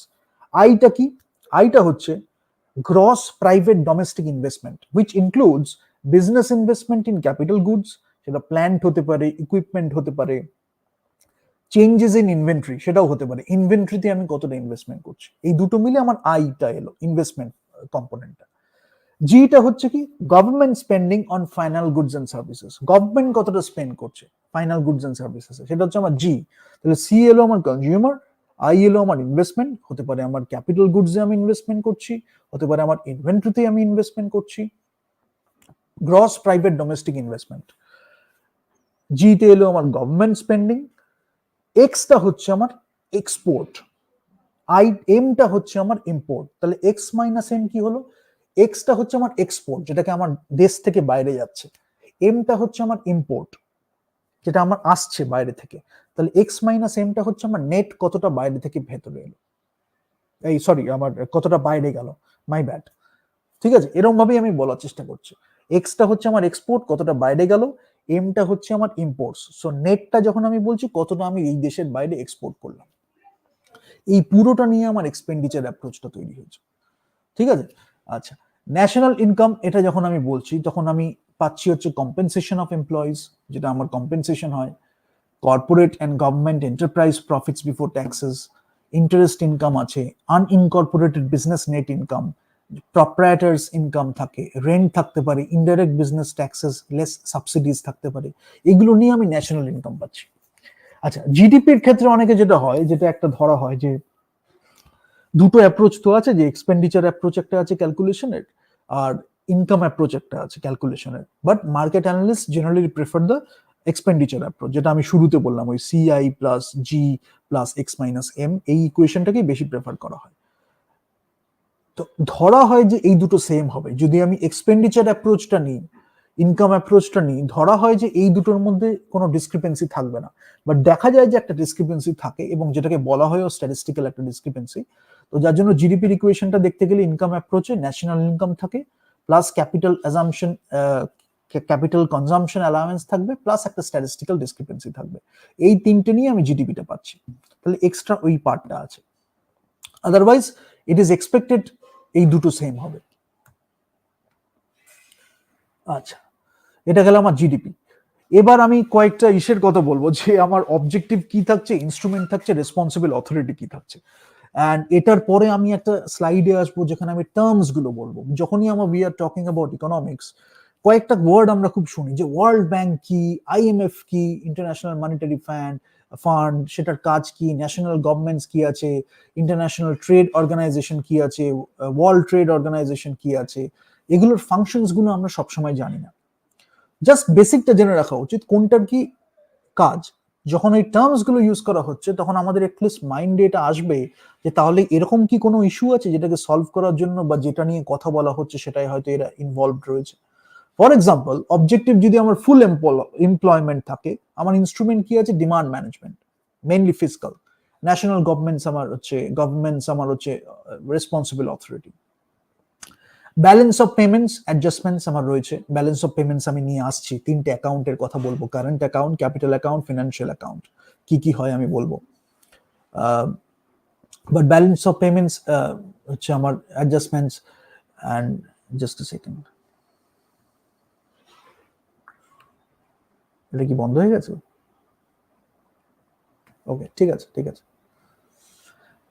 আচ্ছা পেগড বাট অ্যাডজাস্টেবল এবং এক্সচেঞ্জ রেটস আমার থাকবে, সেখানে আমার আইএমএফ এর intervention, responsible authority, promotion of international trade. International trade বললে আমরা আরেকটা সেশন করব, বাট নেক্সট যেটা পার্ট 2 করব, we will talk about international trade in a much more elaborate manner, যেখানে আমরা একটু প্রোটেকশনিজম বলবো, এমবার্গো বা এই টার্মস গুলো নিয়ে একটু আলোচনা করব।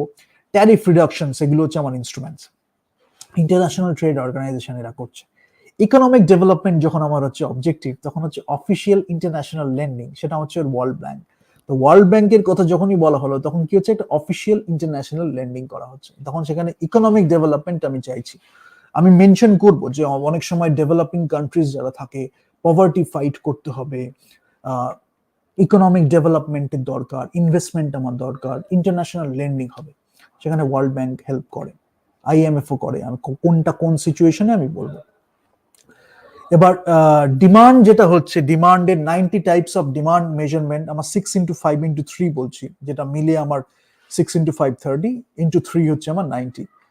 টাইম লেভেলে আমি কি বলছি, short term, medium run and long run. Short term আমার টাইমে কি হচ্ছে, টাইমের স্কোপ, মিডিয়াম রান কি হচ্ছে, লং রানে কি হচ্ছে, সেটা একটা। 5 স্পেস লেভেলে কি হচ্ছে, একটা হচ্ছে কাস্টমার লেভেলে কি হচ্ছে, একটা টেরিটরি লেভেলে কি হচ্ছে, একটা রিজিয়নাল লেভেলে কি হচ্ছে, একটা কান্ট্রি লেভেলে কি হচ্ছে, একটা ওয়ার্ল্ডে কি হচ্ছে।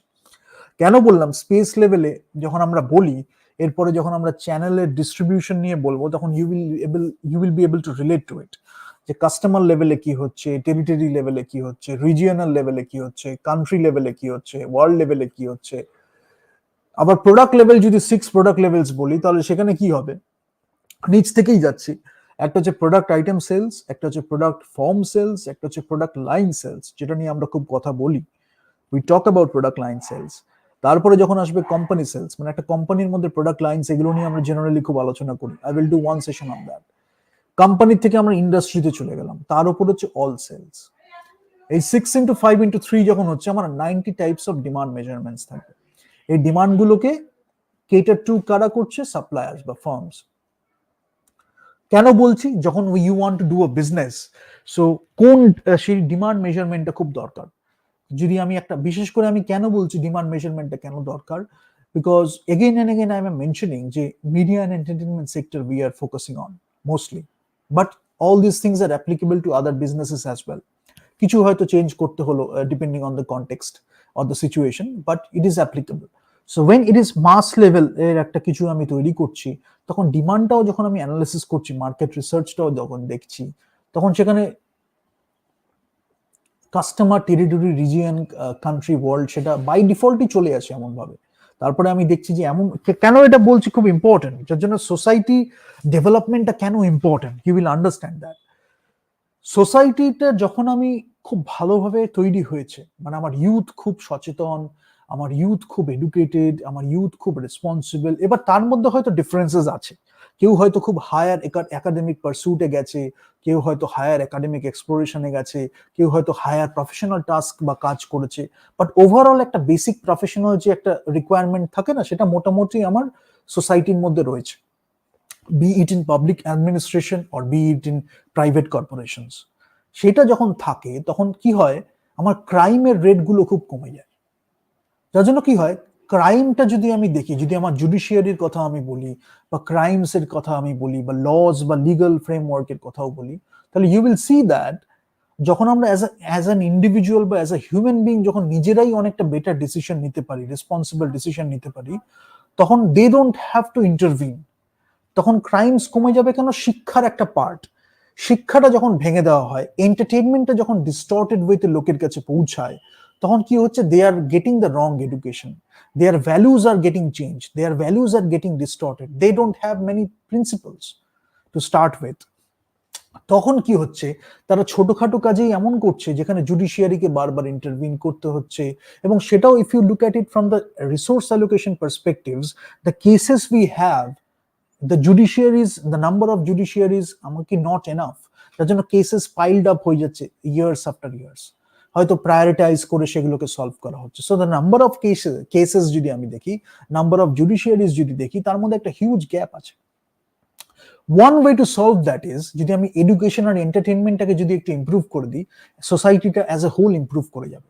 আমার কেসেস যেটা রেজিস্টার হবে সেটাই কম হয়ে যাবে, জুডিশিয়ারিকে ইনভলভ হতে হবে কম। যখন একেবারেই একটা সিরিয়াস সিচুয়েশনে তাকে ইনভলভ হতেই হবে, আমার রেসপেক্টেবল কাউন্সিলটা নিচ্ছি, তখন জুডিশিয়ারি ইন্টারভিন করছে, হয়তো সুও মোটো কগনিসেন্সও নিচ্ছে।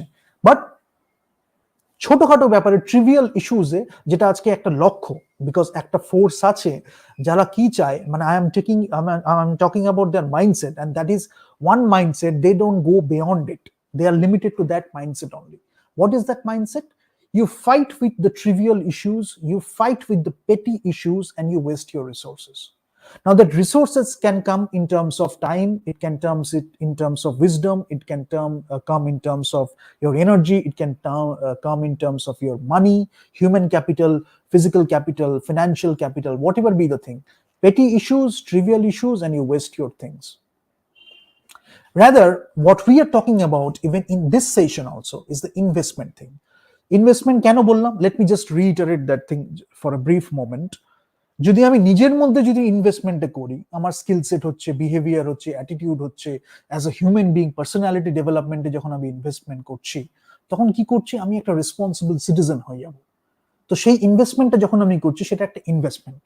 যখন আমি একটা বাজে কাজে যখন আমাকে ইনভলভ করার চেষ্টা করা হচ্ছে, ডিস্ট্র্যাক্ট করানোর জন্য চেষ্টা করা হচ্ছে, when I have the investment mindset, আমি তখন ভাবছি সেটা আমার অপরচুনিটি কস্ট কি আছে, সেটা আমার সাঙ্ক কস্ট কি আছে, সেই কাজটার জায়গায় আমি অন্য কিছু হায়ার পারসুটে যেতে পারতাম।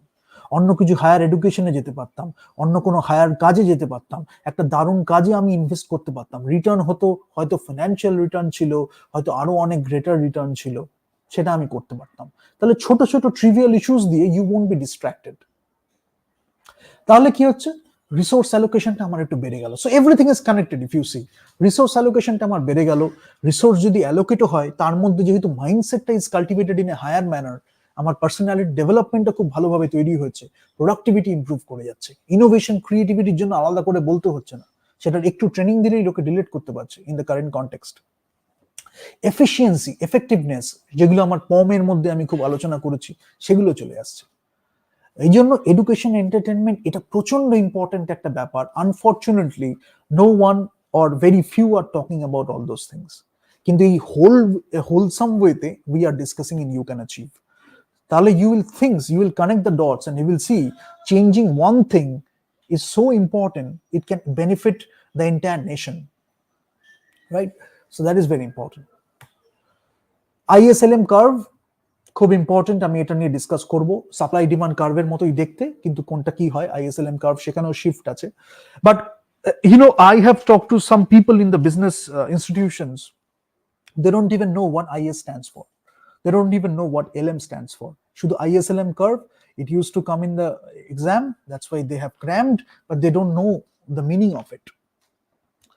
তো দুটো কন্ডিশন নিয়ে আমি কথা বলছি, একটা হচ্ছে equality of planned এক্সপেন্ডিচার্স and the actual income input.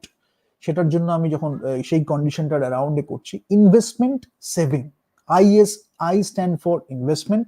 কেন আমি ওখানে যে C plus I plus G plus X minus M যে ইকুয়েশনটা বলেছিলাম জিডিপির, সেটার কিছু ভ্যারিয়েশনস হয়। We will talk about fiscal deficit, we will talk about trade deficit, সেটাকে রিঅ্যারেঞ্জ করে সেভিংসকে household saving, business saving components গুলোকে করে মিক্স অ্যান্ড ম্যাচ করে এইদিকে রিঅ্যারেঞ্জ করে we get different set of components, যেখান থেকে আমরা ডিফারেন্ট ইনফরমেশন পাই।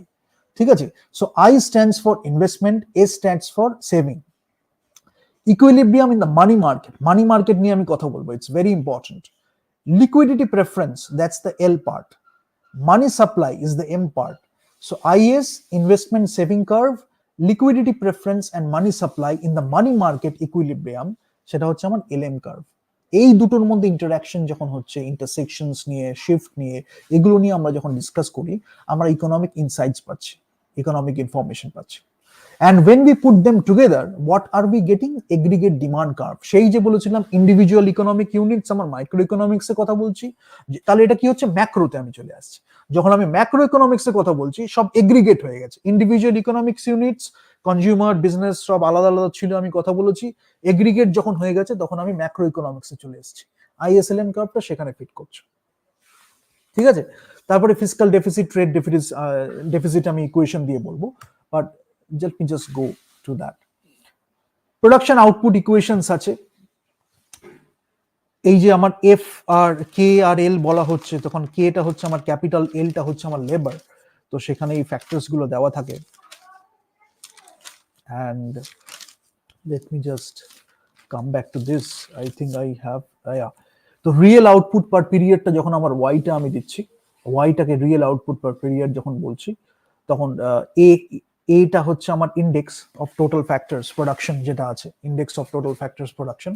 কেটা হচ্ছে আমার হচ্ছে ক্যাপিটাল, যেটা বললাম, আর এলটা হচ্ছে আমার লেবার। আর তারপরে যে ইকুয়েশনটা আমি দেখেছি, সেখানে আমার কেটা হচ্ছে আমার ক্যাপিটাল স্টক, আর LT, AST এরম আছে, এবং STটা খুব ইম্পর্টেন্ট, সেটা হচ্ছে সোশ্যাল কালচারাল মিলিউ বলা হয়, এবং সোশ্যাল ক্যাপাবিলিটিও বলা হয়। এক একজন এক এক রকম ভাবে বলেছে, কেউ বলেছে সোশ্যাল ক্যাপাবিলিটি, কেউ বলেছে সোশ্যাল কালচারাল মিলিউ, এটা আছে। আর আমার ন্যাচারাল রিসোর্সেস হচ্ছে আমার NTটা, জিওগ্রাফির এক একটা জিওগ্রাফি তো আমার ন্যাচারাল রিসোর্সেস থাকবে, সেটাকেও টেকিং ইনটু কনসিডারেশন হয়ে গেছে, সেটা হচ্ছে আমার N2। লেবার তো আমি বললাম LT। তো এইগুলো খুব দরকার। ন্যাশনাল ইনকামের ইকুয়েশনটা আমি অলরেডি বললাম, আর এই যে মাঝখানের ইকুয়েশনটা বলেছি, সেখানে ওয়েজ ইনফ্লেশন আর আনএমপ্লয়মেন্টের কথা আমি বলছি। এবার স্ট্যাগফ্লেশন বললাম আমি, কেন হাই ইনফ্লেশনও আমার হচ্ছে, হাই আনএমপ্লয়মেন্ট আমার হচ্ছে, দুটোই একসাথে যখন হচ্ছে, তখন সেটাকে আমরা স্ট্যাগফ্লেশন বলি।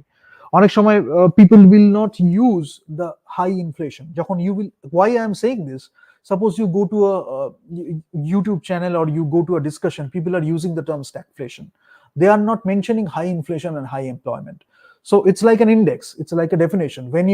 When they are mentioning stagflation, you have to understand high inflation and high employment বলছে, এবং যখনই high inflation and high employment you are seeing unemployment, you are seeing unemployment, high unemployment and high inflation when you are seeing in the marketplace, যে দেখে মনে হচ্ছে এমন দিকে সোসাইটিটা যাচ্ছে বা ইকোনমিটা যাচ্ছে, একটু হাই আনএমপ্লয়মেন্ট হচ্ছে, মানে লোকের চাকরি নেই, চাকরি যে চলে যাচ্ছে বা চাকরি নেই, হাই আনএমপ্লয়মেন্ট হয়ে যাচ্ছে, হাই ইনফ্লেশন হয়ে গেছে, মুদ্রাস্ফীতি নিয়ে অনেকে কথা বলে বাংলায়, I think that is the term. তো এই দুটো যখন আমি দেখছি তখন আমাদের ভাবতে হবে, will it go to stagflation, can I call it stagflation, these are the things. যদি না বলতে পারি what is the gap, what are the factors so that we cannot call it stagflation, আবার যদি হয় তাহলে কেন এটাকে স্ট্যাগফ্লেশনই বলবো, এই যে ছোটখাটো ব্যাপারটা হয়তো আমি একটু ভুল করেও ঠিক করে শিখে আসলাম, কিন্তু এই যে থট প্রসেসটা এটা খুব important. Macro economics, micro economics, তার ইম্পর্টেন্স। পলিসিস খুব ইম্পর্টেন্ট, বিকজ আমি যখন সোশ্যাল সায়েন্সেস বলি তখন যেটা আমি বলছি আর কি, যখন আমরা মানে খুব শিখছি ভালোভাবে, একটা ফান্ডামেন্টালস খুব স্ট্রং যদি থাকে, যদি এডুকেশন খুব ভালো থাকে, we can contribute, we are talking about the contribution part also. একটা মাইন্ডসেট হয় যে আমি শুধু কাজ করছি, যেটুকুনি আমার কাজ তার মধ্যেই আমি সীমাবদ্ধ থাকবো, তার বাইরে বেরোবো না, একটা কথাও বলবো না।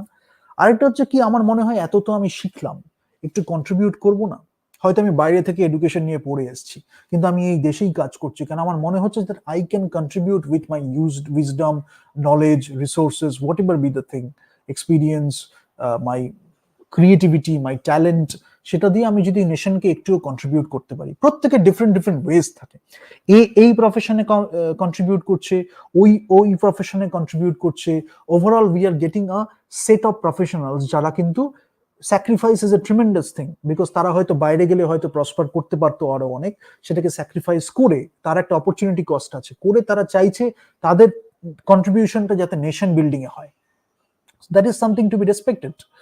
ঠিক আছে, তো তারাও মাঝে মাঝে ডেভিয়েট হয়ে যায়, যার জন্য এই ভিশন মিশন স্টেটমেন্টটাকে খুব দরকার। একটা হয় পার্সোনাল ভিশন, একটা হয় প্রফেশনাল ভিশন, যদি দুটো অ্যালাইন্ড হয়ে যায় বা যদি একটু ক্লোজও আসে, তাহলে you get abundance of resources, you get abundance of wisdom, abundance of energy to you contribute a lot. শুধু সুপারফিশিয়ালি অনেকে বলতেই পারে, বাট এটা যাদের ভেতরে থাকে না, তাদের দেখে বোঝা যায় যে তারা কতটা দিতে চাইছে। তো তাদেরও ক্রিটিসাইজ করার জন্য একটা বাঞ্চ আছে, এবং আনফর্চুনেটলি ইন্ডিয়াতে যেটা করা হয়েছে, and let me just straight away talk about those things, যারা এটা করে একটা সেট অফ পিপল আছে, এটা you can call it breaking India forces, you can term other terms also, you can use other terms also, but তাদের একটা যেটা খুব ভালো ট্যালেন্ট আছে, and I can tell you that, যখনই কারোর মধ্যে প্যাট্রিয়টিজম থাকে, যখনই কারোর মধ্যে দেশের প্রতি কন্ট্রিবিউশন করার ইচ্ছা থাকে, what ever be the form, কারোর মধ্যে হয়তো কম, কারোর মধ্যে বেশি, কারোর মধ্যে different ways of doing it, but দেশের জন্য contribution which is the natural thing for any citizen, responsible citizen, দেশের মধ্যে বা সিভিলাইজেশনের জন্য কন্ট্রিবিউশন, কেন দেশের জন্য যখন আমি কন্ট্রিবিউশন করি, সিভিলাইজেশনের জন্য কন্ট্রিবিউশনের একটা ব্যাপার থেকেই থাকে, specially if you are in the arts and entertainment sector, because we are talking about humanity, right? It is apart from any caste, creed, religion, apart from any discrimination. তো সেটা যখন হচ্ছে না, তখন তারা কুইকলি খুব সেন্স করতে পারে যে কার মধ্যে এটা রয়েছে, করে তারা চেষ্টা করে যে তার মধ্যে যদি ইনসিকিউরিটি থেকে থাকে, তার মধ্যে যদি ফ্লস থেকে থাকে, কোন জায়গাটায় আছে। ফর এক্সাম্পল, হয়তো তারা একটু একটু রিলিজিয়নের ব্যাপারে হয়তো একটু সেন্সিটিভ, তাদের অনেক কিছু ভালো গুণ আছে, কিন্তু রিলিজিয়নের ব্যাপারে হয়তো তারা একটু সেন্সিটিভ, তারা প্রভোক করবে, পোক করবে, করতে করতে ওই গ্যাপটাকে ইনক্রিজ করার চেষ্টা করবে, যাতে এই যে রিসোর্স অ্যালোকেশন খুব স্মুথলি করা যেত, সেটা থেকে ডিস্ট্রাক্টেড হয়ে যাতে রিসোর্সটা ওয়েস্ট হয়ে ওই ওর মধ্যে চলে যায়। এবং তখন যদি সাথে আরেকজন কোনো ভালো ফ্রেন্ড না থাকে, যে apart from that, rising above all this things, they can look at the greatness, they can look at the friendship, they can look at the relation. এরকম অনেক সময় we get very few people in our life, because everybody is busy with their his or her own stuff, so we don't get people like that anymore, but once we use to have those people, সেখানেও values, principles, এডুকেশনের একটা ব্যাপার।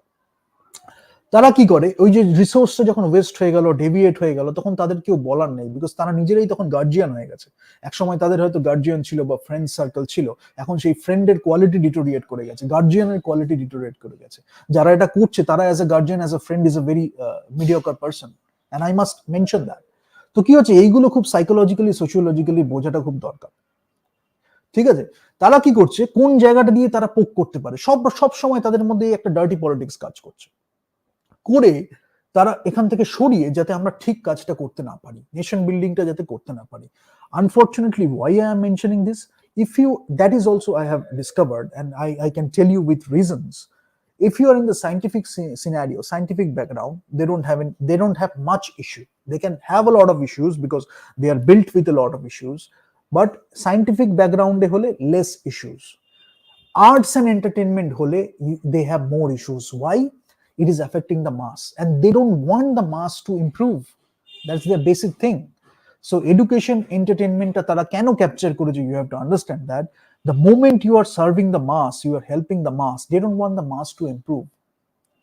ঠিক আছে, যার জন্য তারা চেষ্টা করছে মাসটাকে সবসময় সাপ্রেস করে রাখতে, using different tools, using different terms, using different support, but people don't see in the larger context যে ultimately mass এটার থেকে হ্যাম্পার্ড হচ্ছে, গ্যাপটা বেড়ে যাচ্ছে, ডিস্ট্রিবিউশন অফ ওয়েলথ, ইনইকুয়ালিটি, সবকিছু আস্তে আস্তে বেড়ে যাচ্ছে, রেসিজম ওখান থেকে আস্তে আস্তে চলে যাচ্ছে, বিকজ ইট ইজ সাইকোলজিক্যাল আ লট।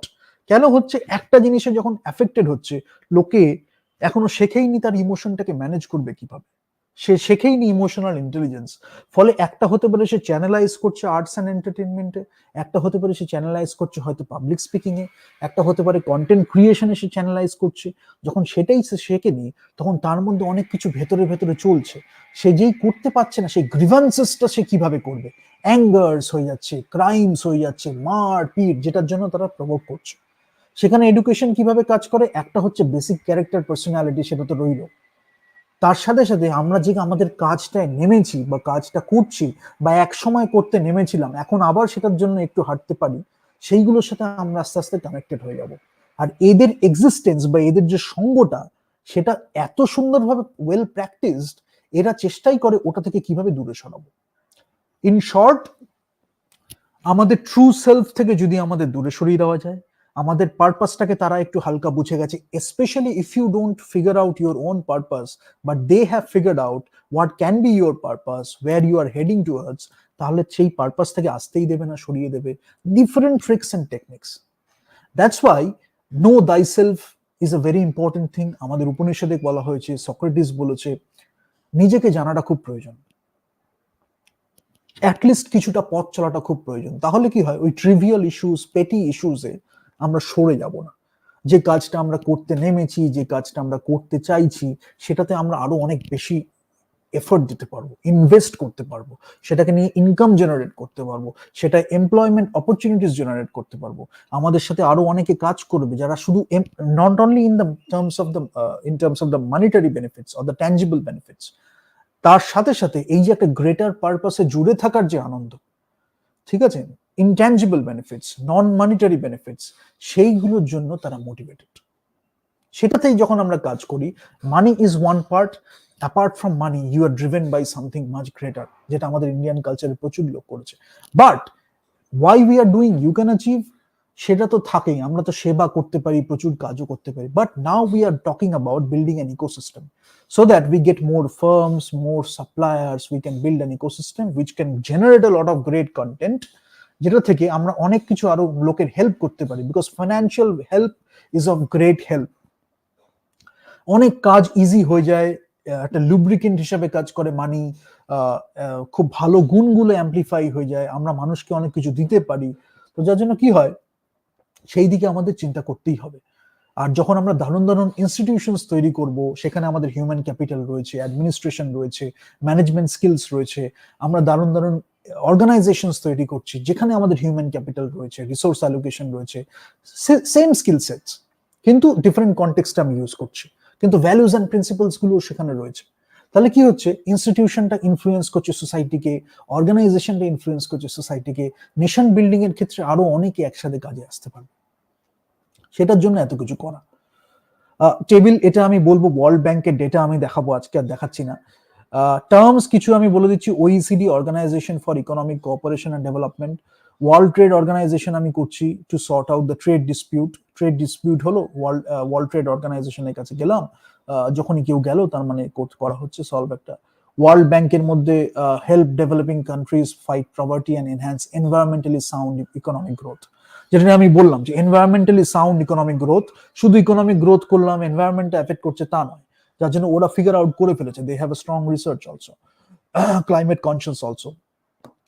তো ডেভেলপিং কান্ট্রিজকে কিভাবে ফাইট পভার্টিতে হেল্প করব, এনভায়রনমেন্টালি সাউন্ড ইকোনমিক গ্রোথে হেল্প করব।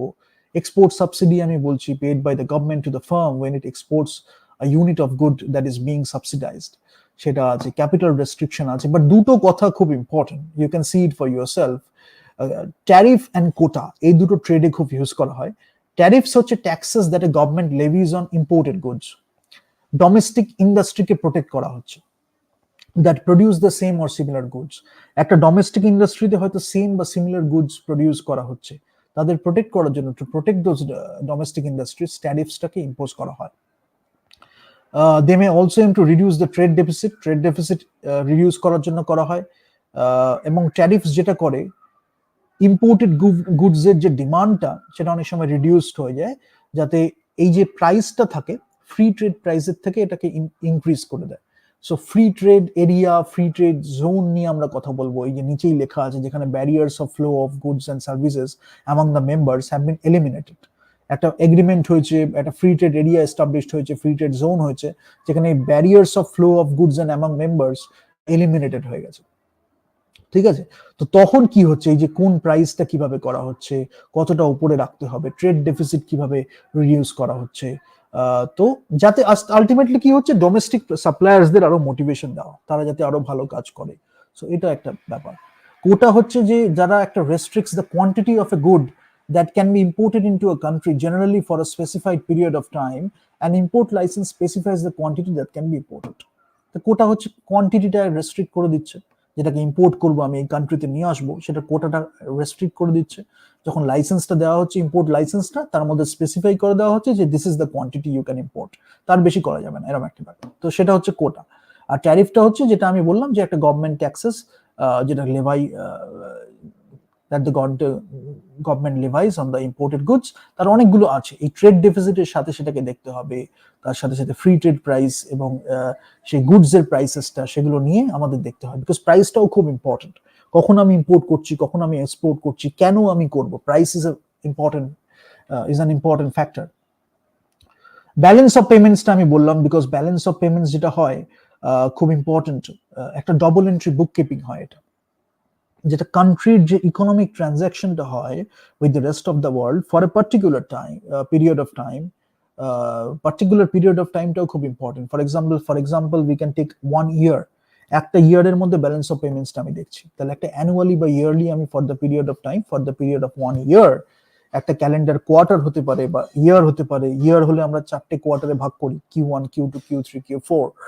যদি ইয়ারই নিই অ্যানুয়ালি ডেটা, তাহলে সেখানে আমি দেখছি ডবল এন্ট্রি বুক কিপিং, একদম ব্যালেন্স অফ পেমেন্টস, একটা ডবল এন্ট্রি বুক কিপিং। অ্যাকাউন্টিং এর একটা ব্যাপার হচ্ছে কি হচ্ছে, ইকোনমিক ট্রানজাকশন আমি নিচ্ছি একটা কান্ট্রির সাথে রেস্ট অফ দ্য ওয়ার্ল্ড।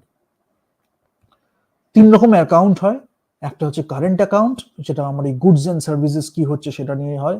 একটা হচ্ছে ক্যাপিটাল অ্যাকাউন্ট, যেটা হচ্ছে ট্রান্সফার অফ ক্যাপিটাল কি হচ্ছে সেটা থাকে।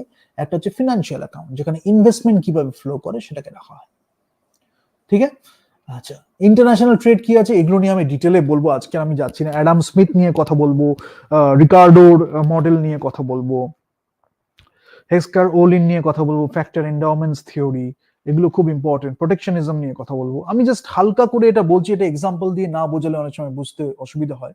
বাট অ্যাবসলিউট অ্যাডভান্টেজ কখন আছে, যখন একটা প্রডিউস করছে একটা গুড অর সার্ভিস, যেটা able to produce the good or lower, একটা লোয়ার কস্টে সেটাকে প্রডিউস করতে পারে, অর ফিউয়ার রিসোর্সেস ইউজ করে করতে পারে ট্রেডিং পার্টনারের থেকে, তাহলে সেখানে একটা অ্যাডভান্টেজ আছে। কস্টেও আমি লোয়ার করছি বা ফিউয়ার রিসোর্সেস ইউজ করেও একটা গুডকে আমি প্রডিউস করতে পারছি, রাদার দ্যান দ্য ট্রেডিং পার্টনারের থেকে সেটা একটা অ্যাবসলিউট অ্যাডভান্টেজ পেয়ে যাচ্ছে।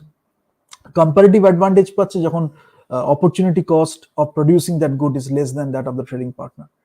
সেটাও এটা কম্পারেটিভ অ্যাডভান্টেজ পাচ্ছে। এবং এটা নিয়ে হিউজ ডিসকাশন হবে। আমি বলবো যে একটা হয়তো ক্লোথ প্রোডাকশন করছে, একটা হয়তো ফুড প্রোডাকশন করছে, সেখানে কোনটার ক্ষেত্রে কি হবে, we will use those examples.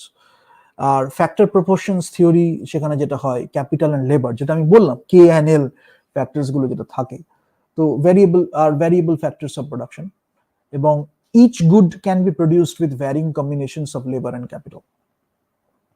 According to this model, differences in the relative endowment of these factors are the source of a country's comparative advantage. এবং রিলেটিভ এন্ডাওমেন্ট যেটা থাকে এই ফ্যাক্টরস গুলোর, সেটা কান্ট্রির কম্পারেটিভ এনভায়রনমেন্টের একটা source.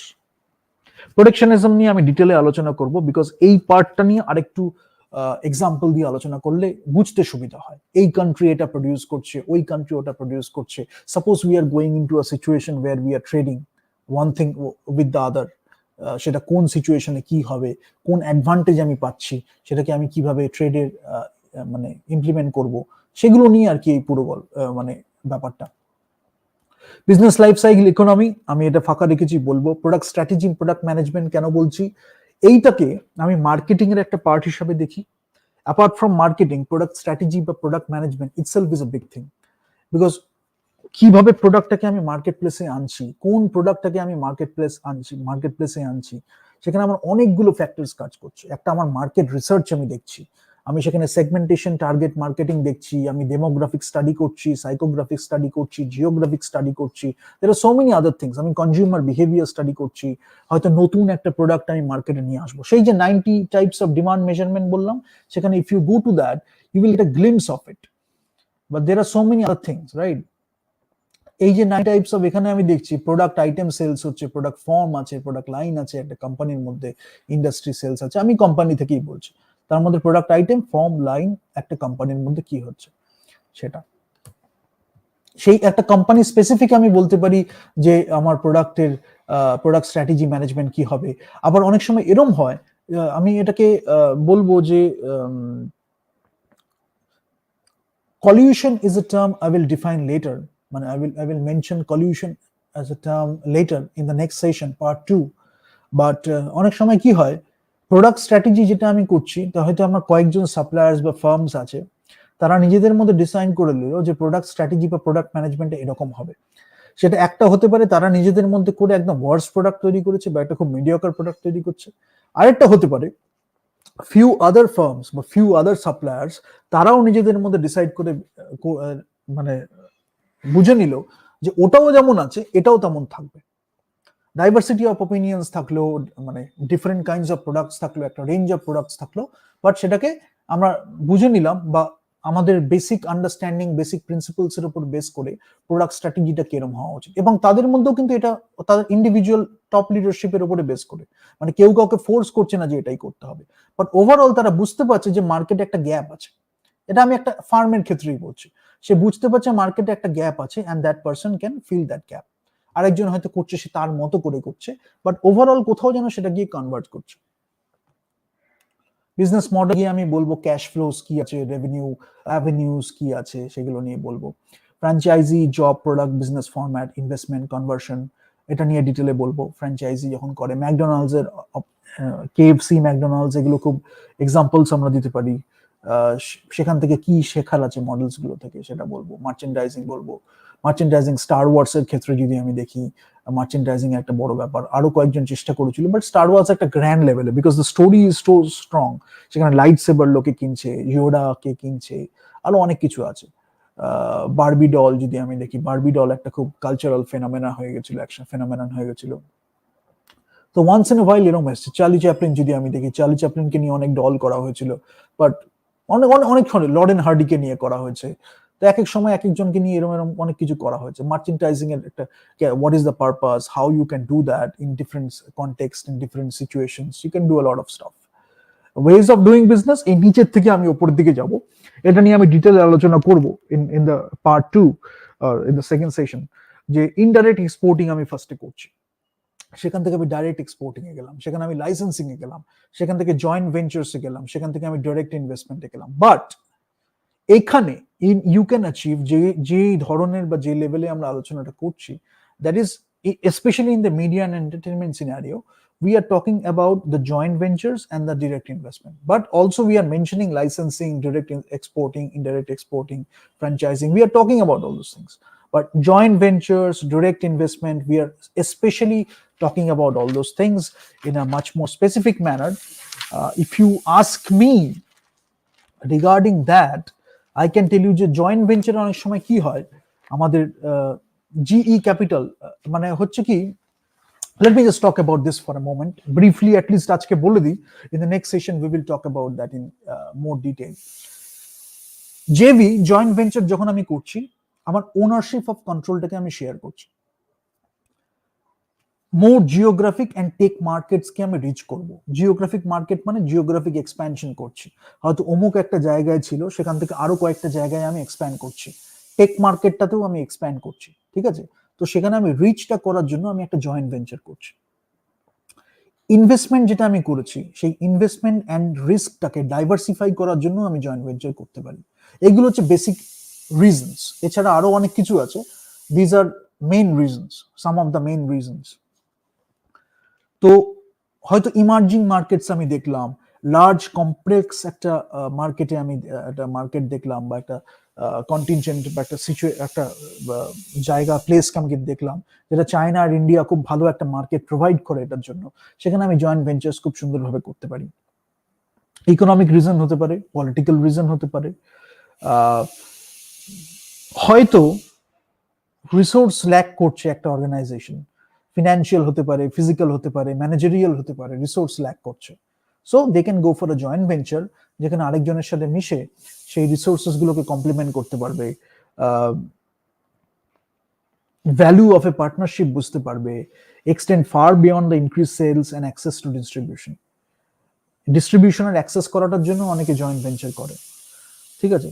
So to undertake the venture, কি আমি করছি, একটা পার্টনারশিপের ভ্যালু আমি বুঝলাম, ইনক্রিজড একটা সেলস আমি পেলাম দুটো জয়েন্ট ভেঞ্চারের ফলে, অ্যাক্সেস টু ডিস্ট্রিবিউশন পেয়ে গেলাম, যেটা আমি মিডিয়া অ্যান্ড এন্টারটেনমেন্ট কোম্পানির ক্ষেত্রে বলেছিলাম, যেটাকে আমি আরো এক্সাম্পলস দিয়ে বলবো, যে হয়তো একটা ডিস্ট্রিবিউশন কোম্পানির সাথে একটা জয়েন্ট ভেঞ্চার হলো, প্রোডাকশন একজন করছে, ডিস্ট্রিবিউশন একজন করছে, একসাথে মিলে তারা আরো অনেক সেলস বাড়িয়ে ফেললো, অনেক অ্যাক্সেস টু ডিস্ট্রিবিউশন পেয়ে গেল, হতেই পারে।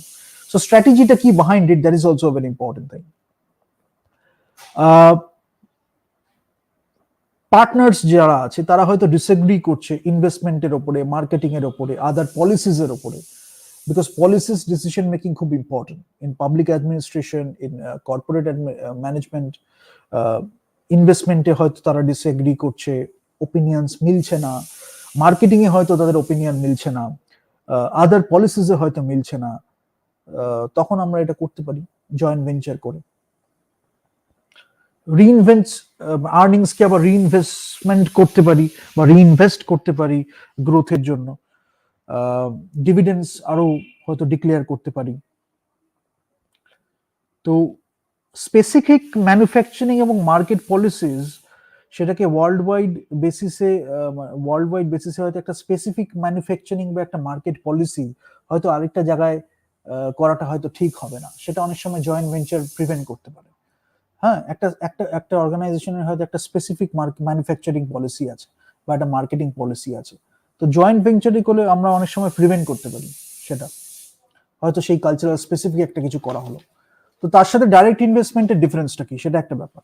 ও আরেকটা যেটা হয়, অ্যাক্রস দ্য মার্কেটের আমার ব্র্যান্ড ভ্যালিউস, সেটা খুব ম্যাটার করে, কনসিস্টেন্সি অফ দ্য ব্র্যান্ড সেটা ম্যাটার করে, সেটা যাতে বজায় থাকে, সেটাও একটা খুব ইম্পর্টেন্ট ব্যাপার। তো ওই ট্রেড অফস থাকে অনেক কিছু। হ্যাঁ, একটা জায়গায় যখন আমি যাচ্ছি, একটা ওয়ে অফ ডুইং বিজনেস আমি করছি, কিছু প্রোস থাকে, কিছু কনস আছে, সেটাকে আমার ওয়ে করতে হয়, the options, which one is a better decision, এটা অনেক কিছুর উপরে বেস করে করা হয়, যার জন্য মার্জার্স অ্যাকুইজিশনস যখন হয়, জয়েন্ট ভেঞ্চার্স যখন হয়, ডিরেক্ট ইনভেস্টমেন্ট যখন হয়, তার মধ্যে অনেক কাগজপত্র তৈরি হয়, অনেক কন্ট্রাক্টস তৈরি হয়, অনেক স্ট্র্যাটেজিক ডিসিশন মেকিং প্রসেসের মধ্যে দিয়ে যায়, তার মধ্যে অনেক অপশনস গুলোকে ওয়ে করা হয়, তার একটা ভ্যালুয়েশন হয় অনেক সময়, যে এই কোম্পানিকে ভ্যালুয়েশন দেওয়া হচ্ছে, সেই কোম্পানি দেখে তার পারপিচুইটি অ্যানুইটি নিয়ে ক্যালকুলেশন করে, সেখানে ভ্যালুয়েশনটা কি স্যাটিসফাই করছে, যদি করে তাহলে ইটস গুড ইনভেস্টমেন্ট, না হলে it's good not a good investment. তো এরকম অনেকগুলো ফ্যাক্টরস থাকে যেটা নিয়ে বেস করে we take the decisions, and those are high level decisions. So I'm talking about things at a very high level, but তার মধ্যে অনেক কিছু কাজকর্ম হয় আর কি। But commitment, risk control, profit potential, এটা ওই নিচ থেকে উপরের দিকে আস্তে আস্তে ইউ উইল আন্ডারস্ট্যান্ড যে আমার কমিটমেন্টটা বাড়বে, রিস্ক অ্যান্ড কন্ট্রোলটা থাকবে, প্রফিট পোটেনশিয়াল বাড়বে, সেটা বাড়বে বিকজ ডিরেক্ট ইনভেস্টমেন্টের মধ্যে আমার কমিটমেন্ট থাকতেই হবে। জয়েন্ট ভেঞ্চার্স এর মধ্যে comparatively lower commitment, not less commit, মানে খুব বাজে কমিটমেন্ট নয়। ডিরেক্ট ইনভেস্টমেন্ট যখনই আমি যাচ্ছি তখন কমিটমেন্ট আমার বেশি থাকতেই হবে, রিস্কও আমার বেশি, কন্ট্রোলও আমার বেশি, প্রফিট পোটেনশিয়ালও আমার বেশি। তো কার কত পার্সেন্টেজ স্টেকস আছে, ভোটিং রাইটস আছে, সেগুলো অনেক সময় ম্যাটার করে এইসব স্ট্র্যাটেজিক্যাল ডিসিশন মেকিং এ। তো আমাদের ডিরেক্ট ইনভেস্টমেন্টে কি করব, হয়তো একটা part or full interest in local company আমি বাই করব, ঠিক আছে, অর আমার নতুন ম্যানুফ্যাকচারিং বা সার্ভিস ফ্যাসিলিটিস আমি তৈরি করব, একটা নতুন ফ্যাসিলিটি তৈরি করব যেখানে আমার ম্যানুফ্যাকচারিং হবে, বা একটা সার্ভিস ফ্যাসিলিটিস তৈরি করব, সেটাকে আমি বিল্ড করব, তখন আমি ডাইরেক্ট ইনভেস্টমেন্টে যেতে পারি। লার্জ এনাফ মার্কেটস যদি হয়, তার কিছু ডিস্টিংক্ট অ্যাডভান্টেজেস থাকে, সেটাকে জানাটাও খুব প্রয়োজন। That can be part of your research, that should be part of your research. In fact ভালো রিসার্চের মধ্যে সেটা থাকাটা খুব দরকার, কি আমার অ্যাডভান্টেজেস, ডিস্টিংক্ট অ্যাডভান্টেজেস কি আছে এখানে।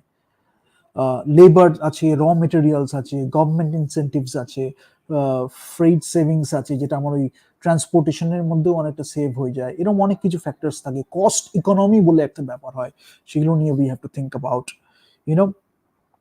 অ্যান্ড আরেকটা হয় কি, একটা company, one company is going to another culture and that company is creating jobs, so that is also strengthening the image. You are creating jobs, you are uh, contributing to the nation, you're contributing to the economy, you're contributing to the society, maybe with great standards of work. It can be institution, it can be organization, great standards, maybe যেটা ওই কালচারের standards আছে তার থেকেও higher standards, and you're not imposing also, you're just providing job opportunities, এবং বাকিরা দেখছে বাহ এই কোম্পানিটায় যারা কাজ করে তাদের সবার মধ্যে একটা ব্যাপার আছে, সেটা কি তা নিয়ে যখন তারা ইভ্যালুয়েট করতে গেল, অনেক সময় যেটা হয় academic ইনস্টিটিউশনে, they do a lot of case studies, Harvard and all those institutions, they do a lot of good studies, case studies.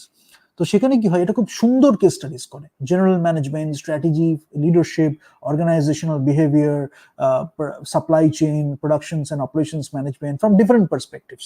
বিশেষ করে হার্ভার্ডের মতো জায়গায় যেটা হয়, and those are really great studies because holistic পার্টটা ওদের ন্যাচারালি থাকে, প্রত্যেকের মধ্যে কিছু না কিছু আছে, যে এটা নিয়ে কাজ করছে, হিউম্যান রিসোর্স নিয়ে কাজ করছে, they have inbuilt strategy in their thing, যার মধ্যে জেনারেল ম্যানেজমেন্ট আছে, তার মধ্যেও স্ট্র্যাটেজি কোথাও না কোথাও আছে। তো যারা বিজনেসটাকে বোঝে, ভালোবেসে করে, that's why the contribution is more relevant. তো ডিপার রিলেশনশিপ উইথ স্টেক হোল্ডার্স হয়তো হয়ে গেল, সেটা আছে। Economies of scale is an important factor, is a very important factor, one of the most important factors, economies of scale. যত আমার আরো বাড়বে তত আমার ইউনিটের সবকিছু কমে যাবে, আমার প্রফিটটা আরো বেশি হবে। তো ডিপার রিলেশনশিপ উইথ স্টেক হোল্ডার্স আমি যখন বলবো, সেখানে গভর্নমেন্ট আমার হতে পারে, কাস্টমার্স হতে পারে, লোকাল সাপ্লায়ার্স হতে পারে, র মেটেরিয়ালস আমি নিচ্ছি লোকাল সাপ্লায়ার্স এর থেকে, নিয়ে আমি প্রডিউস করছি, রাইট? সো এগুলো খুব ইম্পর্টেন্ট। ডিস্ট্রিবিউটার্স এর সাথে যারা আমার কাজটাকে, মানে আমার প্রোডাক্টটাকে নিয়ে যাবেন মার্কেট লোকের কাছে, তারপরে হয়তো প্রোডাক্টটাকে আমি অ্যাডাপ্ট করছি লোকালি, সেখানেও হেল্প হয়। তো হয়তো একটা কোম্পানি যেটা ইউএসএ বা ইউকে মার্কেটে বা অন্য একটা মার্কেটে যেভাবে কাজ করে, সেই যখন অন্য একটা কালচারে আসছে তখন সে হয়তো অ্যাডাপ্ট করছে, রাইট? সো ফর এক্সাম্পল, অনেক সময় চায়নাতে অনেক সিনেমা যায় যেগুলোকে ডাব করা হয়, রাইট? তো তার বা যে মার্কেটিং এগুলো হয়, এর ডিফারেন্ট কাইন্ডস অফ এডিটিং হয় অনেক সময়, যেটা হয় মানে একটা হয়, ইউ উইল সি দ্যাট, যে একটা একটা একটা সিনেমা হয়তো রিলিজ করেছে, সেটা ইউএস রিলিজের জন্য একটা ট্রেলার একরকম ভাবে করা হয়েছে, and when the trailer is released in an UK market, the editing is done in a different way.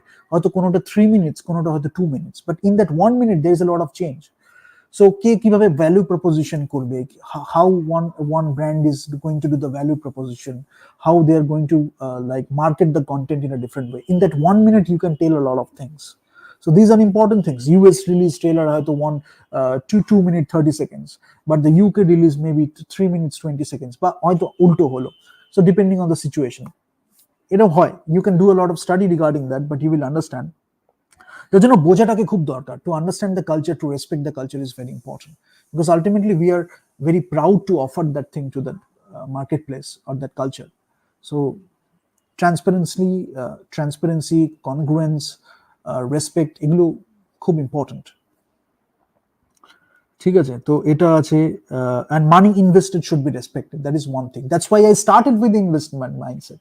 It can be my own investment. If I am respecting my own investment, it naturally it can be a part of mine, or it is a part of mine, that I will respect others investments also, even it is in terms of self-respect or my time and energy or wisdom or knowledge. But if I don't respect myself, if I don't respect my investment, then it's most of the time it is on a similar path. I won't expect, I won't respect others investments as well.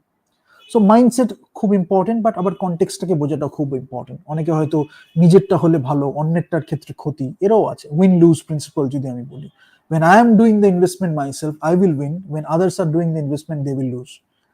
But if we go for win-win situation, when I am doing the investment, I am also looking for my benefit. When somebody else is doing the investment, I am going to help them so that they win also, right? Thinking all other consideration in mind, keeping all other considerations in mind. So এটা একটা তো ফুল control over investment, কন্ট্রোলটা যার জন্য আমি বললাম direct ইনভেস্টমেন্টে যেটা হয়, can develop manufacturing and marketing policies and that which can serve its long term internal objectives. একটা কোম্পানিতে একটা লং টার্ম ইন্টারনাল অবজেক্টিভস থাকবে, তো তারা কি করে, যেটা জয়েন্ট ভেঞ্চারের ক্ষেত্রে আমরা প্রিভেন্ট করতে পারছিলাম, here we can do one thing. Here we can do is manufacturing and marketing policies, we can do it in our own way, যেখানে লং টার্ম ইন্টারনাল অবজেক্টিভস গুলোকে আমরা স্যাটিসফাই করতে পারি। Advantage of direct investment, access to market, strategically we can do that. Our host country insists that a lot of local purchased goods must have domestic content. So domestic content যখন থাকছে host country যেখানে আসছে, সেখানে তারা বলছেই যে আমার locally purchased goods মানে domestic content যাতে খুব বেশি হয়। তার জন্য last day I think we discussed, আমরা বলেছিলাম যে ডোমেস্টিক কন্টেন্ট আর ফরেন কন্টেন্টের মধ্যে রেশিওটা কত হবে, হয়তো 51%, 49%, depends on the situation. You might change the percentage, but people are getting a mix of like content or the mix of products. So all these things are there. I just mentioned it briefly, but you can get that. Culture, very important. Again and again I am mentioning human capital, cultural capital, individual or social, সেটা corporate environment এ থাকতে পারে। আজকালকার দিনে if I talk about modern businesses, if you think that you are going to run your business based on reward and punishment, you are doing a really bad job, because people are, the youth especially, and people are looking for non-monetary benefits more than monetary benefits. Obviously monetary benefits, remuneration, equity, all these things are important, but people are going beyond that. What more I can have in this particular organization so that I don't switch to another organization. Maybe 2 or 3 organizations, they are providing similar work environments, but I will choose one of them. They have the power of choosing. Why they will stick to that organization? You cannot do coercion, you cannot use coercive power, right? So that's why for modern organizations, you really have to provide that environment. You really have to build that brand. You really have to provide those offerings so that people can be proud to be a part of it, right? Not only just the fake superficial brands, but solid content. The work process should be very interesting or very rejuvenating so that people can do the work. Even if the end product goes wrong, they will be learning something from the process. Those are the things you should focus on. So business strategy though I have discussed, and we will talk about advanced strategies now in the next coming sessions. So even in the discussions also you will see we will be mentioning many advanced business strategies.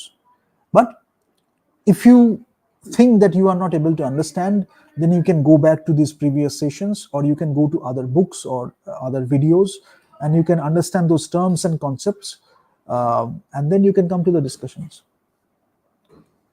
Functions of business I have mentioned.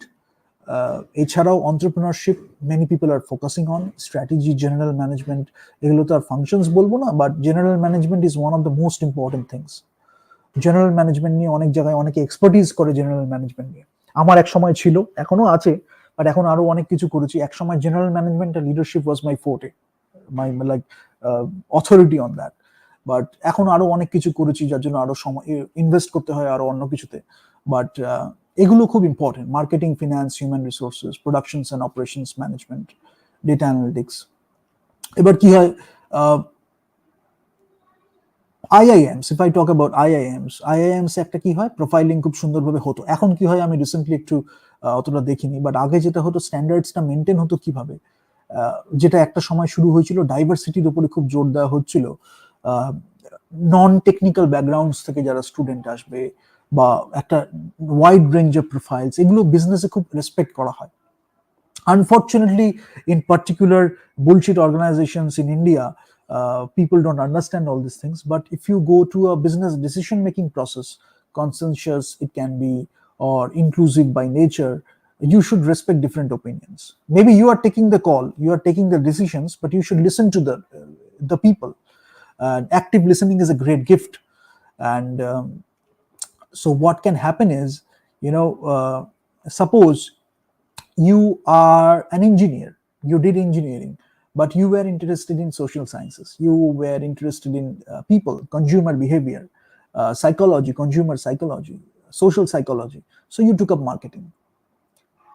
Maybe you figure it out early in your life, or maybe you figure it out later, or maybe you get the intuition, you get the sense of it. So you choose marketing, you can contribute to the marketing field a lot. Maybe later you are doing for higher pursuits, you're doing higher education, you're going for higher pursuits, but you can contribute a lot. Maybe you are contribute to the research, different theories, so much you can do if you really love it. Finance, maybe you love number crunching, maybe you love money, maybe you want to do investment, maybe you want to do portfolio strategies, investment banking, brokerage, many other things, different industries. But finance is what motivates you. Then you go for finance. Or maybe you have studied something else, but finance is the thing you wanted to do, but you didn't have the scope to do that. Then you're coming to finance. So it can be a mix of things. Maybe you know a bit of marketing and then you are learning about finance, so you have a expertise on marketing, or at least awareness about marketing and finance. And human resources, obviously, again, you are interested in people, you're interested in culture, you're interested in performance, motivation. You want to build talents, you want to recognize talents, you want to harness potentials. So human resource is what you choose. Or maybe you have done it for the rest of your life, or for all your life you have done human resources, not in terms of theory but in terms of action. Then you are choosing finance, or maybe productions and operation management. So you have human resources also, and you have other things also. So it's a mix of things, right? Mix of things, you are doing different things. And productions and operations management, some people are very technically oriented. They want to do that engineering part, they want to do the technical part, they want to do this algorithms, they want to do the mathematics, they want to solve those problems. So productions and operations management can be your field. So you choose that and you figure it out. Operations research, management science, you go for transportation problems, you go for simulations, you go for linear algebra, you go for nonlinear algebra. All those things you can do. Statistics, more in data analytics, but in productions and operations management also, you can use the statistics to build a better processes. So systems, processes, and people.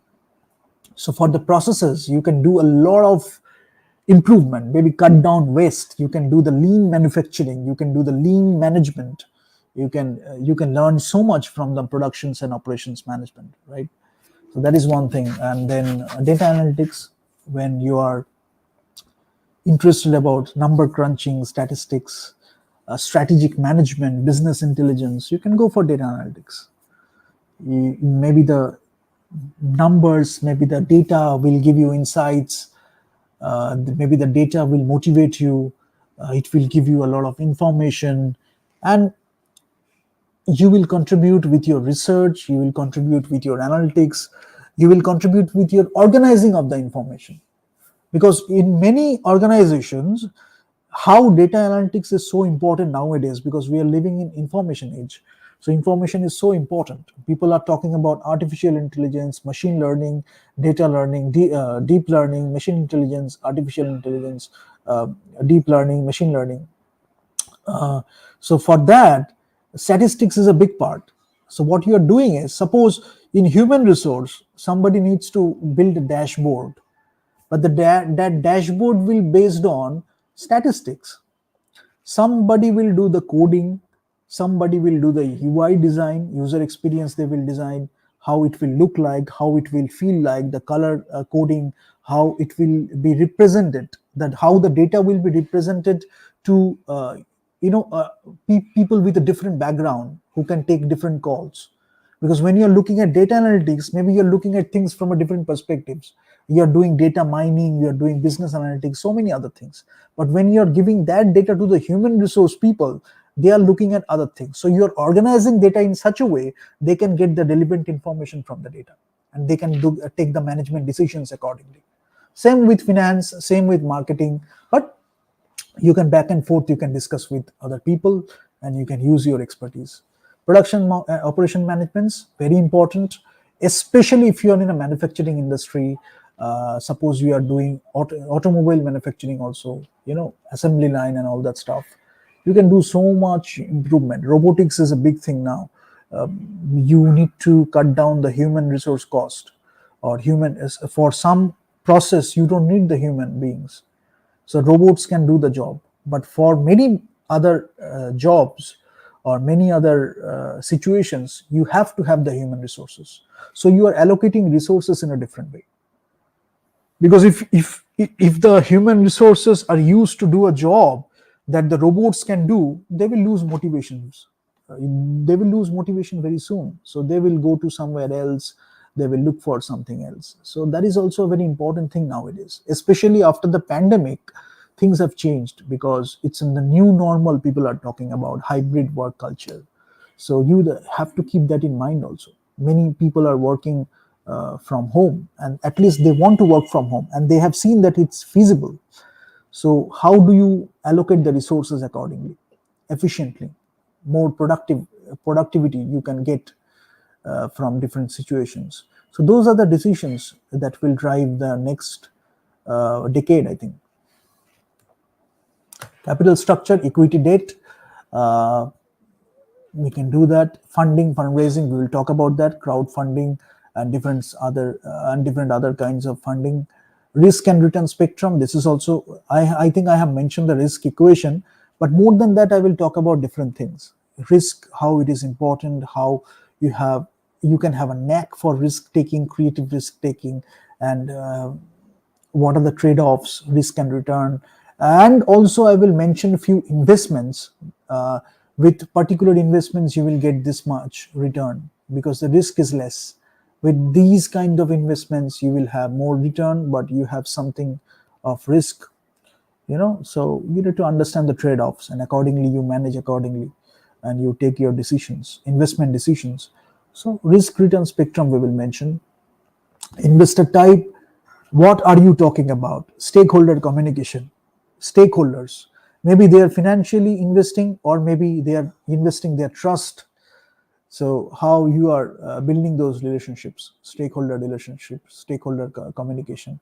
Capital budgeting, NPV, IRR, payback, discounted payback, ARR, and all that stuff you have to look at, like how you are taking those business financial decisions, you are getting your returns. Ratios, you can look at the statements and you can get the ratios, and the ratios will give you a lot of financial information, right? The current ratio, quick ratio, from your income statement, from your balance sheet, from your profit and loss, from your cash flow statement, you can have a lot of information. But the ratios will give you a quick index, quick check, a quick feel of the things. Suppose this is the ratio, and you get that something is like that, and then you can go back to the statements. But the ratio will give you a quick insight how the business is working financially or in any other way. Sometimes you have the financial ratios in terms of the HRM issues. You have ratios in terms of the productions and operation management. So you can have a ratio according to your wish, and that can be a part of your particular organization only. Maybe in your particular organization, people are talking about those ratios, and whenever you talk about that, people get, this is the thing you have to achieve, this is the thing you are at, this is the thing you were at. So how far you have come across, how far you have come, how much you have to go to, you can get all those things by a ratio only. So that's why it's so important. Angel investors, venture capitalists, private equity, others, and what are the things uh, apart from finance? How is their, how are they involved? What is their involvement in the this entire process? Mentoring, ownership, control, stocks, shares, finance, stakes, everything we will talk about in the next part. Ethics, obviously the foundation we started with. You can go back to the introduction, and if you have any issue, you can just write in the comment section. But ethics and principles, these are basic things. You learn it very early in your life, and then you go for higher pursuits. And marketing partners, distribution. Suppose you have done everything, then you have to take it to the marketplace. What you're doing, in the left part, this left section, this thing, this part, traditional physical process sequence. So here you are designing the product. This is where you are procuring it, making, pricing, selling. You are selling the product. This is your advertising, advertising and promoting the product. This is where you are distributing it, and you are doing customer service. So you remember the value chain, inbound logistics, outbound logistics. You can relate to that. This is the traditional physical process sequence. Here we have the value creation and the delivery sequence. What is it? You're choosing the value, customer segmentation, a part of your market research, market selection and focus. You are focusing. You are not focusing on a broad market. Rather, you have narrowed down your segment. You are focusing to that segment. You are prioritizing which segment to focus. So strategic marketing is a term you can use here. Value positioning, how you are positioning the value to that market segment, that is important. Providing the value, product development, you are doing that. We mentioned product strategy and product, that slide was empty, product strategy and product management. So that will be here. When we talk about product strategy and product management, you can fit that slide to this part, product development, and you will also need this at the background. Together you will do the product strategy or the product management. And here is the service development. If it is a service, then you are doing the pricing. Economics will help, sourcing, making, distributing, servicing. Then this is how you are providing the value, right? And this is how you are communicating the value, as I always talk about. Communication or communicating the value. Sales force, sales promotion, advertising. Maybe you have a sales team who are doing all these things. They are working on these things. So this is your tactical marketing, and this is your strategic marketing. Again, you have to understand that when I talked about product strategy or product management, you can relate to this also. As I will mention that with set theories and other things, you will relate to it. Strategic marketing, choose the value. You are looking at the market, you're narrowing down your segment, your value positioning you're doing. Those are the things of strategic marketing. Then you are doing the tactical marketing. You're providing the value, you're communicating the value. The sales force is there, sales promotion, advertising, integrated marketing, communication if you use. But how you are providing the value, you are developing the product or the service, you're pricing it, you're sourcing, making, distributing, servicing. That is the tactical marketing part. এখানে এগুলো আরো অনেক কিছু flow chart বলা আছে। So physical flow আছে, title flow আছে, payment flow আছে, ইনফরমেশন ফ্লো আছে, প্রমোশন ফ্লো আছে, and you can relate to it. Different actors and different people. এখানে যেটা important, which I have already talked about, this is the consumer marketing channel and this is the industrial marketing channel. The thing is the same, as I have discussed before. Zero level, the manufacturer is manufacturing and you're giving it to the customer. There is no intermediary involved. There is no intermediary. The manufacturer is straight away giving it to the customer.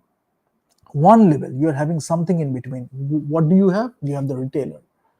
Then you have a wholesaler in between. It's a two-level thing. One, two. Then you have a three-level thing. The manufacturer, and there is a broker also. Jobber. There is a jobber in between the wholesaler and the retailer. Manufacturer, wholesaler, then is a jobber, and then retailer. Sometimes people use brokers. And when it's industrial marketing, manufacturer to industrial customer, manufacturer to industrial distributor to industrial customer, manufacturer to manufacturers, representative to industrial distributors to industrial customers. Here you have manufacturer to manufacturers, sales branch to industrial distributors to industrial customers. Right? So you can see one thing, from the manufacturer to the manufacturer sales branch, straight away from there you are going to the industrial customers, and you are also going to the industrial customers via the industrial distributors. So you can take this path as well as you can take this path. You can take this path from the representative to the customer as well as you can take via distributors. And here you can straight away take this distributor path. So this is about your distribution. And entrepreneurship, profit and beyond. When you're looking at corporate entrepreneurship, you're going for impact-based entrepreneurship, social entrepreneurship. Maybe you're building an NGO, or maybe you're building an organization, whatever be the scenario. So corporate entrepreneurship, social entrepreneurship. ESG, do we need a name for that? I think I have already discussed. I won't go further. So you need to have that climate awareness no matter whatever you are doing, because it should not be at the cost of your consumers. It should not be at the cost of the society. If you maintain that very early in the business process, then you will also look at the processes accordingly. Otherwise, if you ignore that, then you will keep building the processes, and that will affect more people, that will affect climate in a worse manner. So then it might go out of control. So that's why climate awareness is very important. You need to have that sense within you. Ecosystem fostering competition, as I have already said, your customers are ending up winning, the society is ending up winning. But what do the dropouts need? If the ecosystem is not there, you are some people are selling that the ecosystem is already ready and you can drop out. But you can figure out that the ecosystem is not there. So there is a gap. You are taking the leap of faith. Maybe you are taking a leap of faith. You have read a lot of self-help books. You have read a lot of business books. You know you can make anything happen. You know you can make the change. You can do the thing. But actually, when you are jumping in the marketplace, you are figuring out stuff. It's a different culture. It's a different environment. It's a different scenario. It's not that easy. But you have that business skills. You have the things in place. People are telling you this is not. There are a lot of naysayers. There are naysayers coming to you. They are telling it is not possible. They are telling you you could have done it somewhere else. There are so many things that happen. So when you start something, but you don't stop, because you have that thing inside you. You want to make an impact. You want to do what you love. You want to provide a lot of economic opportunities doing what you love, right? Or like providing great offering to people or the society, and you make a business out of it. So there are so many obstacles, but you don't stop. But the dropouts should have the basic knowledge and skill sets, so that even if they take the leap of faith, they might face the problems and they might come up with the solutions, and they can have a knowledge organization where they can help other people. They can help other people from the society. They can help people from their organizations only, that this is how they solve that problem. Now you can take it forward, or you can take your different approach, your own approach to solve these issues. But these issues are there, you cannot ignore them. The issues are there, maybe with variations, but you have figured out the core issues. Now people are using different tricks and techniques with variations, but the core issues are the same. Now different people are tackling the situation in different ways. These are the things we should do for dropouts or people who want to do something. Enough study, now we want to do the work, we want to do a business. There are many people like that. When you are exposed to the global culture, you have heard the stories of Steve Jobs, Google, and so many other stories. You want to do something in India too, right? It has been the scenario for many people. But when you take the leap of faith, you figure out the situation is so different, and there are so many people who can misguide you and can break that motivation, can take you to a different path, can allure you to a different crook, uh, crookery, corruption. They can misuse the human resource to do some corruption. But it starts with that belief. You wanted to do something, your vision, your mission statement, and you stick to it. You didn't compromise. But you are looking at stuff that's part of your market research, that's part of your competitor research. Then maybe you're improvising, maybe you're improving your product, maybe you're improving your offering, maybe you're doing things in a different way. So all these things you can learn. What we are doing in You Can Achieve, we are showing you the research that is there, at least a part of it. You can figure out your own solutions with different perspectives, different disciplines. The things you need, absolute basics to start a business, or at least to understand a business, or to understand the economic structure, macroeconomics, microeconomics, finance, marketing, human resource, general management, leadership, whatever be the scenario. You need to understand those things, right? How the entire system is in place, the entire global economic system, financial system, and where do you fit? Where do you fit? Where do the organization fits? Everything.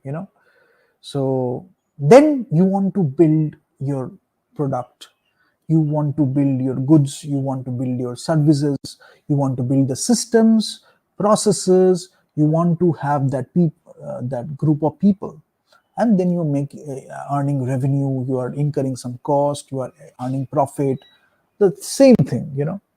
Procuring the raw materials, making things happen, distributing it to people, everything is there. You wanted to build this kind of product, that will be part of the product strategy or the product management. But the entire thing is in place. How do you fit in that marketplace? Economics, finance, and everything else. This is what you need to learn, and then you can figure it. Then you can figure out your product offering. Then you can figure out your tweaking things here and there, how you can contribute more, how you can build a different product line, how you can look at the demand, how you can go for different demands, how you can create a portfolio strategy. If I talk about the BCG, you can look at the BCG and you can do your own analysis, and you can figure out cash cows, dogs, stars, question marks, and you can figure it out where you should invest in. So all those things you need. Okay, so I will end it here. And consulting, high level engagement, we look for high level engagement. So what you can do, systems, processes, and people. When you do a consulting also, what you can do is you can propose to win. That is, you find something, you focus, you frame it, and the clients will help you. It depends on the organization, it depends on the process. You can make the decision together, you can make the research together, or you can make it individually. But the communication goes on between the client and between the consultant, according to the process. So you find, focus, and frame, and then you deliver to satisfy. You commence the process, you do the collection, you work on the consideration, you do the creation, and you counsel. You look at the result, you tweak it, you control it, you modify here and there wherever it's needed, and then you close to cultivate. Suppose you are doing a change management scenario, right? Let me tell you about one example. Suppose one culture needs a change. So what you do as a consultant, you look at all these things, the entire thing so far, whatever we have discussed about, you know, then you know that the change is possible. So you propose to win, you find focus, you frame the things, Even if you frame the problem statement in the right way, then you deliver to satisfy, then you counsel, you look at the result, you look at other aspects, then finally you close to cultivate, because you are not just talking about things that is not possible. You know it is possible, you have figured out, you have done the research, you have used different problem solving and decision making techniques, and you have figured out that how you can cultivate that change, how you can cultivate those things that can drive that change, how you can do the training that can make catalysts for change, right? So education, training, that is also a part of it. So all those things you can do when you look at business in a holistic way. Suppose you are working with the human resource management, suppose you are working with the senior level management, you're looking at the strategy people, you're looking at the operational people, what are their needs, what are they lacking, what they want to achieve, their motivations. So everything is a part of it. You have a system in place. Maybe your HRIS, you are getting data from that. How do you take insights from that data and you do the strategic change management procedure, and you make the change happen? Feedback loops, very important. You have the process and you are getting feedback in the middle from operational people, tactical people, strategic people, senior management, HRM people. You're continuously doing stuff and people are giving you feedback. Okay, this is working, this is not working, this could have worked in a different way if it had been implemented in that manner, right? So those things are very important. But ultimately you know that where you are going, or at least you are figuring out in the process, this is what you want to this is where you want to go, and you can go beyond that if it is needed. But these are the metrics that will help you: productivity, efficiency, effectiveness, culture change, diversity, whatever be the scenario, inclusion. Client issue to service lines, you are breaking things down, and the client trust is more important than the charisma. This is one point I want to emphasize on. Many people might talk about charisma, but the client trust is important. With that charisma, you cannot break the client trust again and again. That is not a good way to do business in the global scenario. Once or twice it might work, but gradually you will lose credibility unless you do something to superficially provoke it. So client trust is more important than charisma. That is very important. And there is a force that is working towards that, so that people break the client trust, they break the trust in relationships. There is a force, they don't have trust in themselves. Most of them are failures in many aspects. They wanted to do something but they didn't have the potential, they didn't have the attitude, right attitude, but they don't want to see the goodness in people. So they want to break the trust, they want to break the relationships, they want to break the society, they want to create a lot of chaos, because that is giving them the motivation. We're not talking about those people, those are fringe elements. We can learn from them and we can build our culture accordingly, so that is prone to that. So we know how to do the change management, how to maintain our productivity in spite of that, how to do our stuff or nation building in spite of that. That is what we have to focus on. That will be there, those are the fringe elements if they are not kicked out from the environment.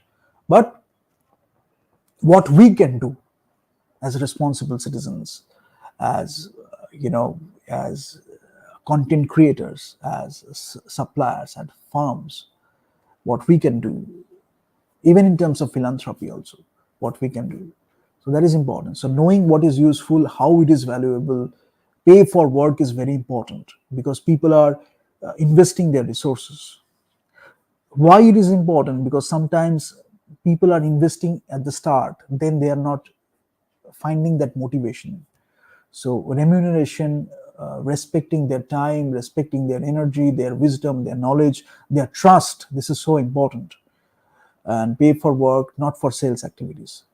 That is one thing. And here I want to mention it in a different way, that when somebody is working, you pay for that work, not for their sales activities. Suppose you want to make a movie. Some people have come in the set or in the entire process to do some sales activity, perception building exercises. We are not paying for that. We want to make a great movie. So do your casting accordingly, select your crew accordingly, and you are paying for work. It is not a sales activity, right? So these are the basic things one can understand, and it will drive a better culture. It will drive change in a greater culture. Revenue is a part of it, because obviously you will, if the content is right, you will get a lot of revenue with the strategy, with the distribution system in place. But excuses and blames, flattery, এগুলো দিয়ে খুব বেশি কিছু জীবনে করা যায় না। যার জন্য সেটা যদি দেখা যায় যে গসিপ কালচারটা, চাইনিজ হুইসপার্স, বা আমাদের এই ফ্ল্যাটারি, তোষামদ, সেলস অ্যাক্টিভিটিস, এগুলো খুব বেড়ে যাচ্ছে in a culture, then you need to be aware, at least as a senior management, then ওই নিচের জায়গাটায় ঘুম ধরে গেছে। সো ওই নিচের জায়গা থেকে যখন হয়ে যাচ্ছে, তখন কাজের মধ্যে প্রোডাক্টিভিটি কমে যাচ্ছে, এক্সেস লোককে অ্যাপয়েন্ট করতে হচ্ছে, জব রোটেশন করা যেত সেটা করা যাচ্ছে না, তো অনেক কিছু প্রবলেম হয়ে যায়। তার জন্য ফিডব্যাকটাও খুব দরকার, যে একটা কমিউনিকেশন রয়েছে। যখন আমার মনে হলো অ্যাবসলিউটলি এটা হচ্ছে না, তখন তাকে ছেড়ে দেওয়া উচিত। ঠিক আছে, এবার কোনটা কার জায়গা সেটা বোঝাটাও খুব দরকার। বারবার একটা জায়গা, একটা কালচারের যে ভিশন বা মিশন স্টেটমেন্ট, সেটাকে খুব ভালোভাবে ট্রান্সপারেন্টলি কমিউনিকেট করাটাও খুব দরকার। যে হয়তো একটা অ্যাপ্রেজাল হচ্ছে, হয়তো 1 বছর সে এটা করেছে, তাকে একটা অ্যাপ্রেজালের ডিটেলে বলা হলো যে this is our culture stands for, এই কালচারটা এটা মেনটেন হয়, এখানকার যে তোমার গ্রুপ মেম্বার্স আছে তারাও এটা মেনটেন করছে, সবার জন্যই এটা করা হয়েছে। তুমি এক্সেপশনাল যদি হয়ে থাকো, তাহলে কেন এক্সেপশনাল? যদি সে বলতে পারে, ডেফিনেটলি তার জন্য একটা অল্টারনেটিভ ব্যবস্থা করা যেতে পারে। কিন্তু সেই যদি এসছেই কালচারটাকে নষ্ট করার জন্য, সে চাইছে বাকিরা যাতে কাজ না করে, বাকিরা যাতে লেজি হয়ে যায়, সে যাতে ডিস্টার্ব করে, ওই সোশ্যাল থ্রেডটাকে ভেঙে দেয়, তার ভ্যালু সিস্টেমটাকে, প্রিন্সিপালসটাকে ভেঙে দেয়, then you need to do the corrective action, take the corrective action, you do need to take the necessary change.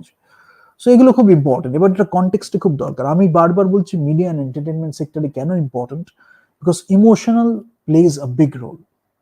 ঠিক আছে, emotional plays a big role. অনেক আর্টিস্ট যারা ডিরেক্টরও হয়ে যাচ্ছে, যারা অনেক সময় প্রডিউসারও হয়ে যাচ্ছে, তাদেরও একটা ইমোশনাল জায়গা কোনো কোনো জায়গায় থেকে থাকে, specially if they are writers or actors. কারণ ইমোশনটাকে আমাদের রেসপেক্ট করাটাই মিডিয়া অ্যান্ড এন্টারটেনমেন্ট বা আর্টের ক্ষেত্রে, we have to do that, because that is what we are respecting in our content, that is what we are offering to the audience. সেখানে যখন আমরা একটা ডিনায়ালের মধ্যে চলে যাই, যখন আমরা নিজেদের ইমোশনসটাকেই ডিনায়ালের মধ্যে রয়েছি, আমরা ডিসরেসপেক্ট করছি, তখন আমাদের কন্টেক্টে সেটা রিফ্লেক্ট হতে শুরু করবে। ঠিক আছে, যার জন্য ওই শুরু থেকেই চেঞ্জটা হয়ে যায়। ওখান থেকে আমরা রেসপেক্টেডটা করে ডিনায়াল করছি, একজন টেকের ফর গ্রান্টেড নিয়ে যাচ্ছি। একটা সিনেমাতে হয়তো আমরা অন্য একটা কাস্ট বা ক্রুকে সিলেক্ট করলে সবার ক্ষেত্রে সেটা ভালো হতো, তা না হলে ওই সেলস অ্যাক্টিভিটি করছে বলে তাকে রেখে দেওয়া হচ্ছে, তখন এইগুলো খুব প্রবলেম্যাটিক হয়ে যায়। পরে আলটিমেটলি যদি সিনেমাটা হয়েও যায় বা একটা কন্টেন্ট তৈরি হয়েও যায়, তখন ultimately people will feel that something was not right. ঠিক আছে, তো এরকম কিছু সিনেমাতে এরকম হয়েছে, বাট আগের থেকে এইগুলো একটু জেনে রাখলে বেটার ডিসিশনস এর সুবিধা হয়, সেটাই আর কি। আর এটা একটা আমি বলেছিলাম, এখানে একটা ইনভেস্টমেন্ট মেজার্স আছে, এটাকে আমি পরে আলোচনা করব। ওই যা কিছুই বললাম একটা হোলিস্টিক ওয়েতে, এখানে business, innovation, public, human, environmental, overall goal, monetary policy, labour and social policy, fiscal policy, tax policy, trade policy, financial markets, সবকিছু নিয়ে এখানে একটা কথা বলা হয়েছে। এটা আমি বেশ কিছু কেস স্টাডি এত করব যে এর থেকে আরো বেটার হয়ে যাবে। ঠিক আছে, তো নেক্সট সেশনটা যেটা আমরা করব, সেখানে আমরা আরেকটু example in a much more elaborate ম্যানারে আমরা ডিসকাস করব। But if you want to start your business, if you want to start your company or your venture, no matter how small it is, I think this is a good introduction. You can take the leap of faith, taking all other things into consideration.